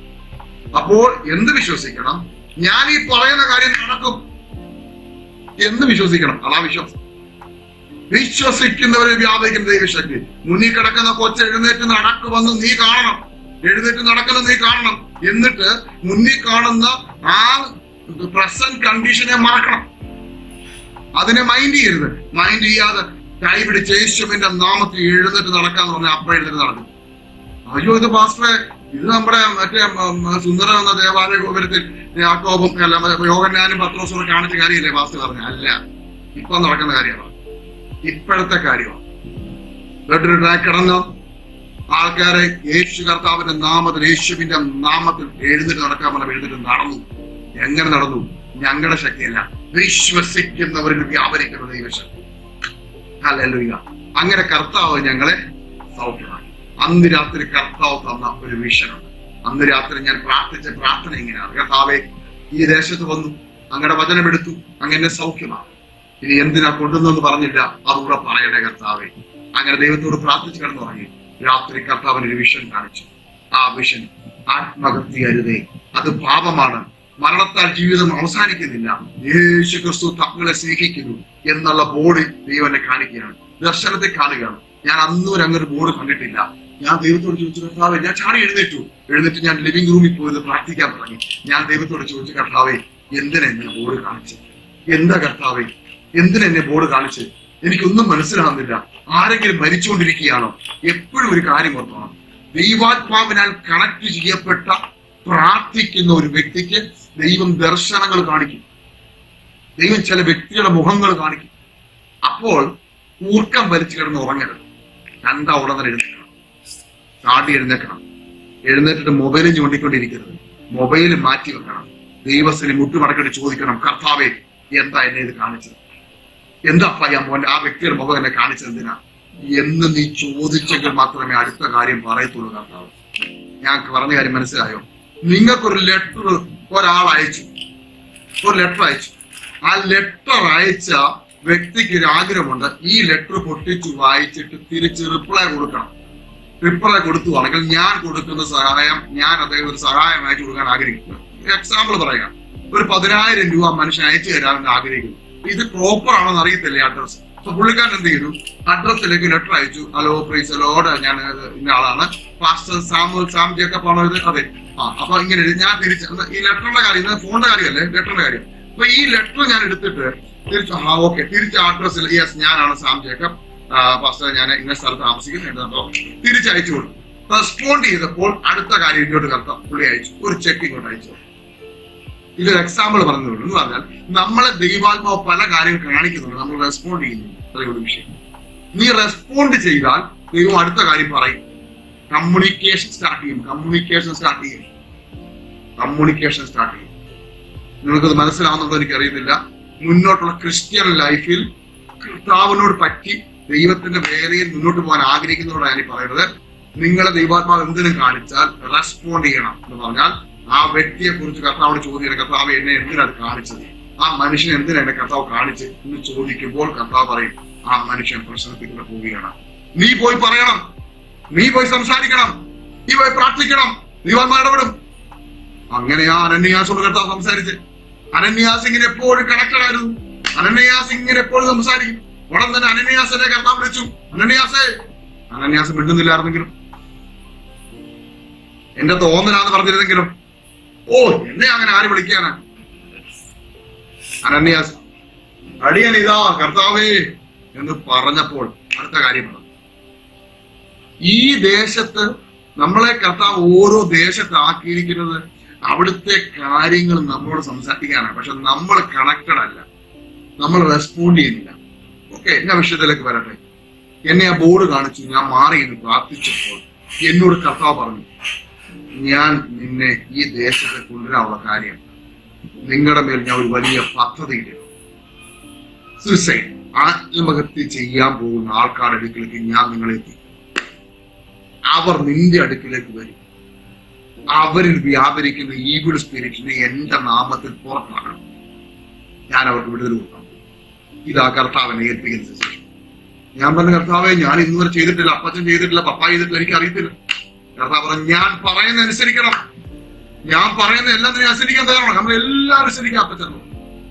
പിന്നെ രണ്ടാമത്തെ വിഷയം, ജഡരക്തങ്ങളോട് ആലോചന ചോദിക്കുക എന്ന് പറഞ്ഞാൽ മനസ്സിലായോ? അപ്പനോടും അപ്പൂപ്പനോടും ഭാര്യയോടും ആലോചന ചോദിക്കാൻ പോകരുത്, പോയാൽ നടക്കത്തില്ലെന്ന്.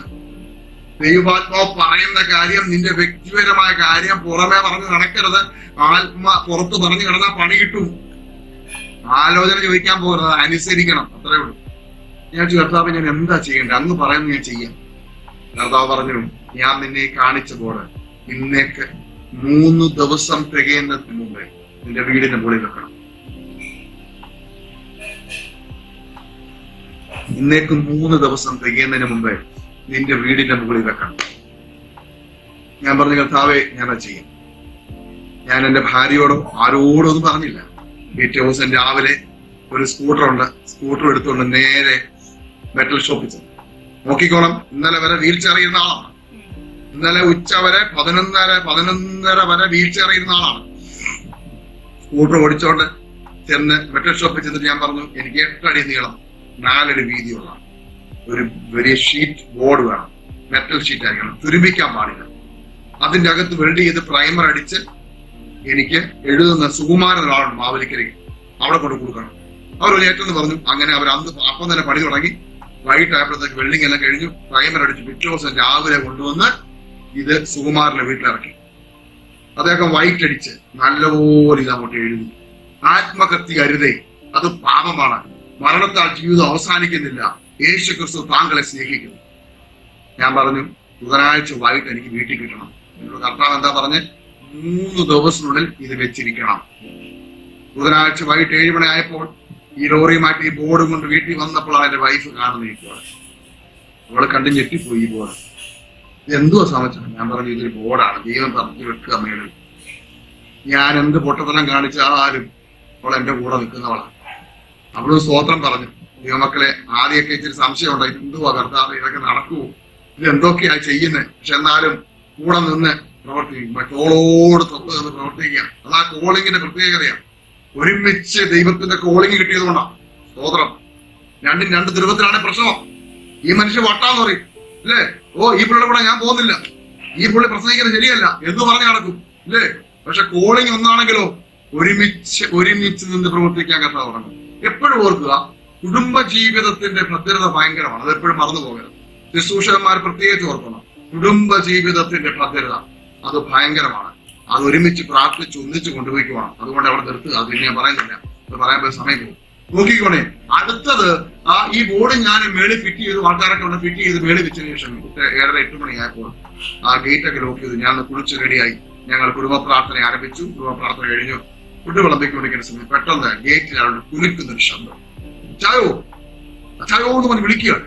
ഞാൻ പെട്ടെന്ന് ജെല്ലിൽ കൂടെ നോക്കിയപ്പോൾ ഒരു ഫാമിലി പുറത്തു വന്നിരിക്കുന്നു. ഞാൻ ഓടിച്ചെന്നു. ഞാൻ ചോദിച്ചു, എന്താണ് വിഷയം? നമുക്ക് ഉറക്കാമോ? എന്റെ പേര് സുരേഷ് എന്നാ, ഇവിടെ അടുത്ത് താമസിക്കുന്ന. അപ്പൊ ഞാൻ പെട്ടെന്ന് ഗേറ്റ് തുറന്നു. അദ്ദേഹം സിറ്റോട്ടി വന്നിരുന്ന് ഭാര്യയുണ്ട്, 5 ദിവസം മോനും കൂടെ ഉണ്ട്. ചോദിച്ചു, എന്താണ് ഈ സമയത്ത്? 8:45 ആയി. ഇതെന്താ വിഷയം? അതെ, ഈ ബോർഡ് കണ്ടു കയറിയതാ. ഈ ബോർഡ് രാവിലെ ഇല്ലായിരുന്നല്ലോ. ഞാൻ പറഞ്ഞു, ഇപ്പോഴാ വെച്ചത്. എന്താണ് ഈ ബോർഡുമായിട്ട് നിങ്ങൾക്കുള്ള ബന്ധം? അതെ സാറേ, എന്നെ സാറെന്ന് വിളിച്ചത്, പാസ്റ്റർ എന്നല്ല. സാറേ, ഞങ്ങൾ ആകെപ്പാട് തകർന്നിരിക്കുക. ഞങ്ങള് നിരാശയില്ല. ഞങ്ങള് സൗദി അറേബ്യ ജോലിയായിരുന്നു. എനിക്ക് എന്റെ ജോലി നഷ്ടപ്പെട്ട് നാട്ടിൽ വന്നു. പലിശയ്ക്ക് കടമെടുത്ത ഒരു വീട് വെച്ചത്. പലിശ അടയ്ക്കാൻ പറ്റുന്നില്ല, മുതലടയ്ക്കാൻ പറ്റുന്നില്ല. 9 മാസമായിട്ട് ഞങ്ങൾ സ്ട്രഗിളിലാണ്. ഭയങ്കര പ്രശ്നത്തിൽ കൂടെ പോവാ. അവരുടെ ബാങ്കിന്റെ ആൾക്കാർ വന്ന്, അവരുടെ അറിയാമല്ലോ, പ്രൈവറ്റ് ബാങ്കൊക്കെ ആകുമ്പോൾ ഒത്തിരി ഗുണ്ടകളുടെ പ്രശ്നങ്ങളും ഭീഷണിയും, അങ്ങനെ കിടന്നുറങ്ങാൻ വയ്യാത്തൊരവസ്ഥയിലേക്ക് അവർ വന്നു. വല്ലാത്തൊരവസ്ഥയിൽ രാത്രിയിലൊക്കെ എല്ലാ ദിവസവും അവരുടെ പീഡനം. ഒരു കംപ്ലൈന്റ് ചെയ്തിട്ട് കംപ്ലൈന്റ് ഏറ്റെടുത്ത് നിർത്തില്ല. ഇങ്ങനത്തെ വിഷയങ്ങളൊക്കെയായി തകർന്ന തരിപ്പിടമായി. അങ്ങനെ കുടുംബം വല്ലാത്തൊരവസ്ഥയിൽ പട്ടിണിയും പരിതാപത്തിൽ പോകുന്ന അവസ്ഥയിലാണ്. അവർ പ്രിയപ്പെട്ടവരൊക്കെ പോയി ഒരു കാശ് കടം മേടിക്കാൻ പോയി, കാശ് കിട്ടിയില്ല. തകർന്ന് തരിപ്പിടമായി അവർ വന്നിരിക്കും. എന്നോട് പറഞ്ഞു, സാറേ, ഞങ്ങള് വീട്ടിലോട്ട് പോയിക്കൊണ്ടിരിക്കുകയായിരുന്നു. അപ്പോഴാണ് ഈ ബോർഡ് കണ്ടേ. ഞങ്ങൾ ഇന്ന് രാത്രി ആത്മഹത്യ ചെയ്യാൻ തീരുമാനിച്ചിരിക്കുകയായിരുന്നു. ഞങ്ങളുടെ കുഞ്ഞിന് വിഷം കൊടുത്തിട്ട് ഞങ്ങൾ 2 പേരും കെട്ടി ഞാൻ മരിക്കാൻ കയറും മേടിച്ചോണ്ട് വീട്ടിൽ പോയിക്കൊണ്ടിരിക്കുകയാണ് ഇവർ 2 പേരും. അപ്പോഴാണ് ഈ ബോർഡ് കാണുന്നത്, ആത്മഹത്യ അരുതേ എന്നുള്ള ബോർഡ് കാണുന്നത്. ഹല്ലേലൂയ. പ്രിയ ദൈവമക്കളെ, കർത്താവ് പറഞ്ഞ എന്തുവാ? ഇന്നേക്ക് 3 ദിവസത്തിനുള്ളിൽ ബോർഡ് വെച്ചിരിക്കണം. 3 ദിവസം മുമ്പേ ഈ വ്യക്തി മരിക്കുമെന്ന്, ഇവൻ കുടുംബമായി ഇവർ മരിക്കുമെന്നൊക്കെ ദൈവത്തിന് അറിയാം. കർത്താവ് മുൻനിർണയിച്ച് കർത്താവിനോട് പറഞ്ഞ് 3 ദിവസത്തിനുള്ളിൽ ബോർഡ് വെച്ചിരിക്കണം. ദൈവന്റെ വിശ്വാസം ഉറപ്പിക്കാനും ഈ കുടുംബത്തിന് വിടുതലിനും വേണ്ടി ഇവരെ മുന്നിൽ കൊണ്ടുവന്നു. അവർക്ക് വേണ്ടി കൈവച്ച് പ്രാർത്ഥിച്ചപ്പോൾ അവരിൽ വ്യാപരിച്ചിരുന്ന പൈശാചിക ശക്തി, അല്ലെങ്കിൽ അവരിൽ വ്യാപരിച്ചിരുന്ന സൂയിസൈഡ് സ്പിരിറ്റ് വിട്ടുമാറി പൂർണ്ണ സൗഖ്യമായി. ഞാൻ പറഞ്ഞു, വീട്ടിൽ പോയി കിടന്നുറങ്ങിയോ, കർത്താവ് അത്ഭുതം ചെയ്യുന്നത്. അവർ വീട്ടിൽ പോയി കിടന്നുറങ്ങി. പിറ്റേ ദിവസം ഉച്ചയ്ക്ക് 12 മണിയായപ്പോൾ മനുഷ്യൻ ഓടി വന്നു. അച്ഛാ, യേശു വലിയവനാണ്, യേശു വലിയവനാണ്. എന്താ കാര്യം അറിയാമോ? ഹല്ലേലൂയ. ആ സൗദി അറേബ്യയിലെ അറബി അദ്ദേഹത്തെ തിരിച്ചു വിളിക്കുകയാണ്. പറയാണ്, കോൺട്രാക്ട് കിട്ടിയിട്ടുണ്ട്, എത്രയും പെട്ടെന്ന് കയറി വരണം, ഞാൻ ടിക്കറ്റ് അയക്കും. അന്ന് രാത്രി ദൈവത്തിന്റെ ആത്മാവ് അറബിയുടെ ഉറക്കത്തെ കെടുത്തി അദ്ദേഹത്തിന് വേണ്ട സോഴ്സസ് കർത്താവ് ഒരുക്കി. ഈ മനുഷ്യനെ തിരിച്ചു 10 ആഴ്ചക്കുള്ളിൽ തിരിച്ചു കൊണ്ടുപോയി ദൈവത്തിന്റെ പദ്ധതിയോട് വെളിപ്പെടുത്തി.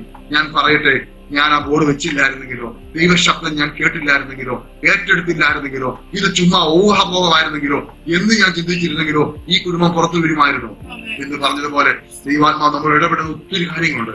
പക്ഷെ നമ്മൾ പലപ്പോഴും മൈൻഡ് ചെയ്യാറില്ല. അതുകൊണ്ട് എന്ത് സംഭവിക്കുന്നറിയാമോ? ദൈവാത്മാവിന് പ്രവർത്തിക്കേണ്ട പല സ്ഥലങ്ങളിലും നമ്മൾ റെഡി അല്ലാത്തത് കൊണ്ട് ആത്മാവിന് ഇവിടെ പ്രവർത്തിക്കാൻ കഴിയുന്നില്ല. പലരും പല ഇഷ്ടപ്രകാരം സ്വന്തം ഇഷ്ടപ്രകാരം ഓടിക്കൊണ്ടിരിക്കുകയാണ്, സ്വന്തം ഇഷ്ടം ചെയ്തിരിക്കുകയാണ്. അവർക്ക് ഒരു കാര്യം അവർക്ക് പരിശുദ്ധാത്മാവിനെ കേൾക്കാൻ സമയമില്ല. തിയറിയും തിയോളജിയും പഠിച്ച് കാര്യങ്ങളെല്ലാം ഗ്രഹിച്ച് ദൈവത്തിൽ മാറി ജീവിക്കുന്ന അവസ്ഥ. പഠിക്കണം, ഞാനും വചനം പഠിച്ച ആളാണ്, വചനം പഠിക്കണം. പക്ഷേ പരിശുദ്ധാത്മാവിന്റെ ശക്തി എന്ത് നമ്മൾ ഇടപെടുന്നു, ആത്മാവ് എന്ത് സംസാരിക്കുന്നു അതനുസരിക്കാൻ കൂടി തയ്യാറാകണം. സ്തോത്രം ഹല്ലേലൂയ. അങ്ങനെ ആ കുടുംബത്തിന് കർത്താവ് നൽകി. അത് കഴിഞ്ഞ് പലരും കയറി വന്നു. ഞാൻ കർത്താവ്, ഞാൻ ഈ ബോർഡ് വെച്ച് വിടുന്നാ മതിയോ? നോ, ഈ ബോർഡ് ഞാൻ നിനക്ക് ഡെമോ കാണിക്കുകയാണ്. കേരളത്തിലെ എല്ലാ ഹൈവേയിലും ബോർഡ് ഇരിക്കണം, എല്ലാ MC റോഡിലും NH നിങ്ങൾ ബോർഡ് വെക്കാൻ തീരുമാനിച്ചു. ഹല്ലേലൂയ. അങ്ങനെ ബോർഡുകൾ വെച്ച് വരുമ്പോൾ 100 കണക്കിന് ആൾക്കാർ ഫോൺ കോൾ വരാൻ തുടങ്ങി. പല മതത്തിൽപ്പെട്ടവർ, തകർന്നവർ, ഡിപ്രഷൻ, ആത്മഹത്യ ചെയ്യാൻ പോകുന്നവർ, കയറ് മേടിച്ചു വെച്ചവർ, വിഷം മേടിച്ചു വെച്ചവർ, ട്രെയിനിന് മുന്നിൽ ചാടാൻ പോയവർ, അനേകരുടെ ഫോൺ കോൾ വരാൻ തുടങ്ങി. ഞാൻ പറഞ്ഞ കർത്താവേ മതിയോ? നോ, പോരാ, ഇത് ചെറിയ തുടക്കം മാത്രമാ. നീ ഒരു ടീം രൂപീകരിക്കണം. ഞാനൊരു ടീം രൂപീകരിച്ചു. ടോപ്പ് മിഷൻ ഇന്ത്യ എന്നൊരു ടീം. അങ്ങനെയാണ് ഇന്ത്യയിൽ ഞങ്ങൾ രൂപീകരിച്ചത്. ടോപ്പ് മിഷൻ ഇന്ത്യ എന്ന ടീമിന്റെ 8 വർഷമായപ്പോൾ പ്രവർത്തനം ആരംഭിച്ചിട്ട് കേരളത്തിലെ എല്ലാ ഹൈവേയിലും എല്ലാ ജംഗ്ഷനുകളിലും ഞങ്ങളുടെ ഫ്ലെക്സ് വെച്ച വാഹനം പാർക്ക് ചെയ്യും. അതിനകത്ത് ആത്മഹത്യ എഴുതുന്ന ബോർഡുണ്ട്. ഈ ബോർഡ് നോക്കിയിട്ട് എന്റെ നമ്പറിൽ ഒരു ഫോൺ ചെയ്യും. ഡിപ്രഷൻ ഉള്ളവര്, സൂയിസൈഡ് ടെൻഡൻസി ഉള്ളവര് കോൾ ചെയ്യാൻ തുടങ്ങി. പബ്ലിക് മീറ്റിംഗ് നടത്തും, അവയർനെസ് മീറ്റിംഗ് നടത്താൻ തുടങ്ങി. കേരളത്തിൽ ഇപ്പോൾ 2500 പരം മീറ്റിംഗ് ഞങ്ങൾ നടത്തി. ദൈവത്തിന്റെ കൃപ അല്ലാതെ വീഴാനൊന്നുമില്ല. പക്ഷെ ഒരു കാര്യം പറയട്ടെ, ദൈവനാമകത്തിന് പറയട്ടെ, 10,000 പരം ആൾക്കാരെ ആത്മഹത്യയും ഡ്രഗ്സ് അഡിക്റ്റിനും പുറത്തു കൊണ്ടുവരാൻ കർത്താവിടയാക്കി. ഇത് ദൈവത്തിന്റെ ശബ്ദം കേട്ട് അനുസരിച്ചത് കൊണ്ടാണ്, അല്ലാതെ ആരും എഴുതി പോക്കറ്റിൽ നിന്നല്ല. ദൈവത്തിന്റെ ആത്മാവ് എന്തു പറഞ്ഞു അതനുസരിക്കണം. സ്തോത്രം. അതാണ് ഞാൻ പറഞ്ഞത്, നമ്മളെ കുറിച്ചൊരു സ്വപ്നത്തിലേക്കാണ് നമ്മളെ കൊണ്ടുവരിക. ദൈവത്തിന് ഞങ്ങളെ കുറിച്ചൊരു സ്വപ്നം എന്നറിയാമോ? ഈ കേരളത്തിലും തമിഴ്നാട്ടിലും നോർത്ത് ഇന്ത്യയിലും ഒക്കെ ഏറ്റവും കൂടുതൽ ഡിപ്രഷനിൽ പോകുന്ന, സൂയിസൈഡ് മെന്റാലിറ്റിയുള്ള, ഡ്രഗ്സ് അഡിക്റ്റ് ആയ ആൾക്കാരെ പുറത്തു കൊണ്ടുവരിക എന്നുള്ള ഒരു വലിയ സ്വപ്നമാണ് കർത്താവിനുള്ളത്. അതിന് പകരം ഞാൻ റാസൽ കൈമയില് ഒരു സഭയുടെ ചാർജ് കൊണ്ടിരുന്നാൽ പറ്റുമോ? ഞാൻ വിശാഖപട്ടണത്ത് പോയി മീറ്റിംഗ് നടത്തിയാൽ പറ്റുമോ? ബാംഗ്ലൂരിൽ പോയി സഭയെ നടത്തിക്കൊണ്ട് നടക്കൂ? പറ്റത്തില്ല. ദൈവത്തിന്റെ സ്വപ്നത്തിലേക്ക് നമ്മൾ എത്താൻ ചില പണികൾ കർത്താവ് ചെയ്യും. അത് ചെയ്ത് ദൈവിക പദ്ധതിയിലേക്ക് കർത്താവ് കൊണ്ടുവരും. അങ്ങനെ കേരളത്തിൽ ഇപ്പോൾ 8 വർഷമായി ഞങ്ങളുടെ പ്രവർത്തനം ആരംഭിച്ചിട്ട്. കേരളത്തിൽ മാത്രമല്ല, തമിഴ്നാട്ടിൽ കഴിഞ്ഞ മാസങ്ങളിൽ ഞങ്ങൾക്ക് പോയി പ്രാർത്ഥിക്കുവാനും പ്രവർത്തിക്കാൻ കർത്താവ് ഇടയാക്കി. നോർത്ത് ഇന്ത്യയിലും പല സ്ഥലങ്ങളിൽ പോയി പ്രവർത്തിക്കാൻ കർത്താവ് ഇടയാക്കി. തെലുങ്കാനയിൽ പോകാൻ കർത്താവ് ഇടയാക്കി. അങ്ങനെ പല സ്ഥലങ്ങളിൽ ദൈവം അയക്കുന്നിടത്ത് കർത്താവിന്റെ പ്രവൃത്തി, ഡെലിവറൻസ് മീറ്റിങ്ങുകളും അല്ലെങ്കിൽ പബ്ലിക് മീറ്റിങ്ങുകളും ഞങ്ങൾ അറേഞ്ച് ചെയ്തുകൊണ്ടിരിക്കുകയാണ്. അതുപോലെ ഓപ്പൺ മീറ്റിംഗ് കേരളത്തിൽ എല്ലാ ജില്ലകളിലും നടത്തിക്കൊണ്ടിരിക്കുന്നു. ഇപ്പോൾ ദൈവം അയക്കുന്ന ഈ വരുന്ന ആഴ്ച ഞങ്ങൾ കോഴിക്കോട്ട് ഗ്രാമപ്രദേശങ്ങളിലേക്ക് പോവുകയാണ് ഈ അവയർനെസ് പ്രോഗ്രാമിന് വേണ്ടി. നിങ്ങൾ പ്രത്യേകം പ്രാർത്ഥിക്കണം. ഇത് ഞാൻ എന്റെ ടെസ്റ്റിമണി എല്ലാം കട്ട് ഷോട്ട് ചെയ്ത് പറഞ്ഞുകൊണ്ടേ നിന്നത്, അല്ലെങ്കിൽ ഇതിൽ 3-4 മണിക്കൂർ പോകുമായിരുന്നു. സ്തോത്രം. എനിക്ക് ഒറ്റ കാര്യമേ ഉള്ളൂ, എനിക്കോ എന്റെ വീട്ടുകാർക്കോ എന്റെ നാമം ഉയരാൻ എനിക്കൊന്നും വേണ്ട. എന്റെ യേശുവിന്റെ നാമം ഉയരണം. എന്റെ യേശു കർത്താവ് വിടുവിക്കുന്നവനാണ് തിരിച്ചറിയണം. എന്റെ യേശുവിനെ ആരും സംശയിക്കരുത്. എന്റെ യേശു സർവശക്തനാണ്. എന്റെ യേശു കർത്താവ് സ്നേഹിക്കുന്ന സ്നേഹമാണ്.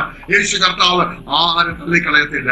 ലോകത്തെ എല്ലാവരും നമ്മളെ മറന്നു പോകും, എല്ലാവരും നമ്മളെ ഉപേക്ഷിക്കും. യേശു നമ്മളെ ഒരു നാളും കൈവിടുകയില്ല, ഒരു നാളും ഉപേക്ഷിക്കില്ല.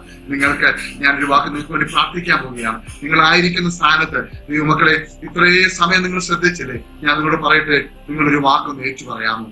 ഹല്ലേലൂയ. ഒന്ന് ഏറ്റു പറയാമോ എന്ന് പറഞ്ഞു കഴിഞ്ഞാൽ, പലപ്പോഴും പ്രാർത്ഥിച്ചിട്ടും വിടുതലില്ലാത്ത ഇന്ന് വിടുതൽ ലഭിക്കാൻ പോവുകയാണ്. പലപ്പോഴും പറഞ്ഞിട്ടുണ്ട്, പക്ഷേ ഞങ്ങൾ പലപ്പോഴും പ്രാർത്ഥിച്ചു, വീട്ടിൽ ചെല്ലുമ്പോൾ വീണ്ടും പ്രശ്നമാണ്. സഭകളിൽ വെച്ച് എനിക്ക് കുഴപ്പമില്ല, വീട്ടിൽ ചെല്ലുമ്പോൾ വീണ്ടും വിഷയ, നടുവേദന മാറുന്നു, തലവേദനയാകുന്നു, തലവേദന മാറുന്നു, മുട്ടുവേദനയാകുന്നു എന്ന് പറഞ്ഞു കഴിഞ്ഞാൽ ഒരു ചെയിൻ പോലെ കിടക്കുക. പാസ്റ്ററെ, എന്താ പൊട്ടാത്തെന്നറിയാമോ? എന്താ ഈ ചെയിൻ പൊട്ടാത്തെന്നറിയാമോ? നിങ്ങൾ പൂർണ്ണമായിട്ട് ഏൽപ്പിച്ചു കൊടുക്കാനിട്ടാ, സറണ്ടർ ചെയ്യാനിട്ടാ. ഞാൻ ഈ പറയുന്ന വാക്കൊന്ന് ഏറ്റു പറയാമോ? ദയവായി എന്നെ കേൾക്കുന്നവർ. അല്ലെങ്കിൽ സിമ്പിൾ ആണ്. നിങ്ങളുടെ ഹൃദയത്തിൽ നിന്ന് പറയണം. ഞാൻ പറയുന്നതുകൊണ്ട് പറയല്ലേ, നിങ്ങളുടെ ഹൃദയത്തിൽ നിന്ന് പറയണം. കർത്താവേ, ഒരു വാക്ക്, കർത്താവേ, ഞങ്ങളെ പൂർണ്ണമായി സമർപ്പിക്കും. ഞാൻ എന്നെ പൂർണ്ണമായി സമർപ്പിക്കണം. എന്റെ പാപ സ്വഭാവങ്ങൾ കർത്താവ് ക്ഷമിക്കണമേ. ഹല്ലേലൂയ.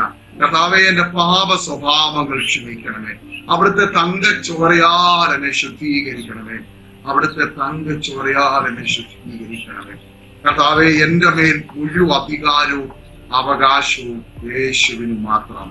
കർത്താവേ, എന്റെ മേൽ മുഴുവൻ അധികാരവും അവകാശവും യേശുവിന് മാത്രം. എന്നെ ഞാൻ പൂർണ്ണമായി സമർപ്പിക്കും.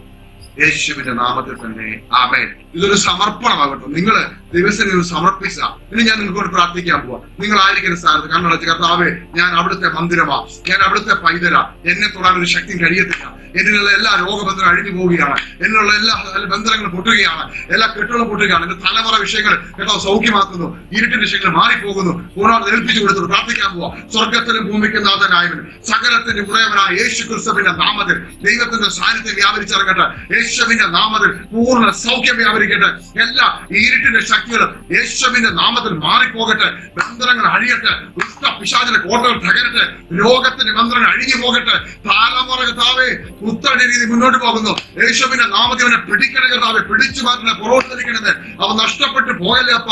കടഭാരത്താൽ വരയുന്നവർ, നിരാശയിൽ കൂടെ കടന്നു പോകുന്നവർ, ഡിപ്രഷൻ കൂടെ കടന്നു പോകുന്നവർ, മാരക രോഗത്താൽ ഭാരപ്പെടുന്നവർ യേശുവിന്റെ നാമത്തിൽ സൗഖ്യമാകട്ടെ.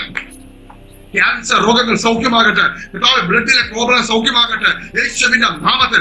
ഏതെല്ലാം ആന്തരിക മാരകമായ രോഗമുണ്ടല്ലോ അതെല്ലാം യേശുവിന്റെ നാമത്തിൽ ഇപ്പൊ തന്നെ സൗഖ്യമാകുന്നതിനായി സ്തോത്രം.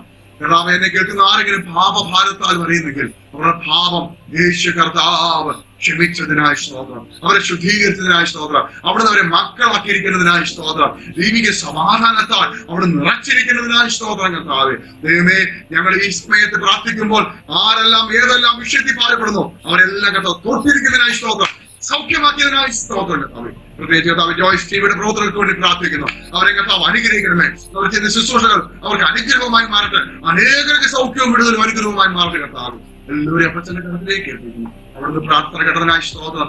യേശു കർത്താവിന്റെ വലിയ നാമത്തിൽ തന്നെ ആമേൻ, ആമേൻ, ആമേൻ. ഒരുപാട് നന്ദിയുണ്ട്. കർത്താവ് സഹായിക്കട്ടെ. കർത്താവിന്റെ ദാസനെ കർത്താവ് പിന്നെയും ഉപയോഗിക്കട്ടെ. അനേകരെ ആത്മഹത്യയിൽ നിന്ന് അനേകരെ കർത്താവിലേക്ക് മടക്കി കൊണ്ടുവരുവാൻ കർത്താവിന്റെ ദാസനെ കുടുംബമായി കർത്താവ് ഉപയോഗിക്കട്ടെ എന്ന് ഞങ്ങൾ ആശംസിക്കുന്നു. God bless you, Pastor.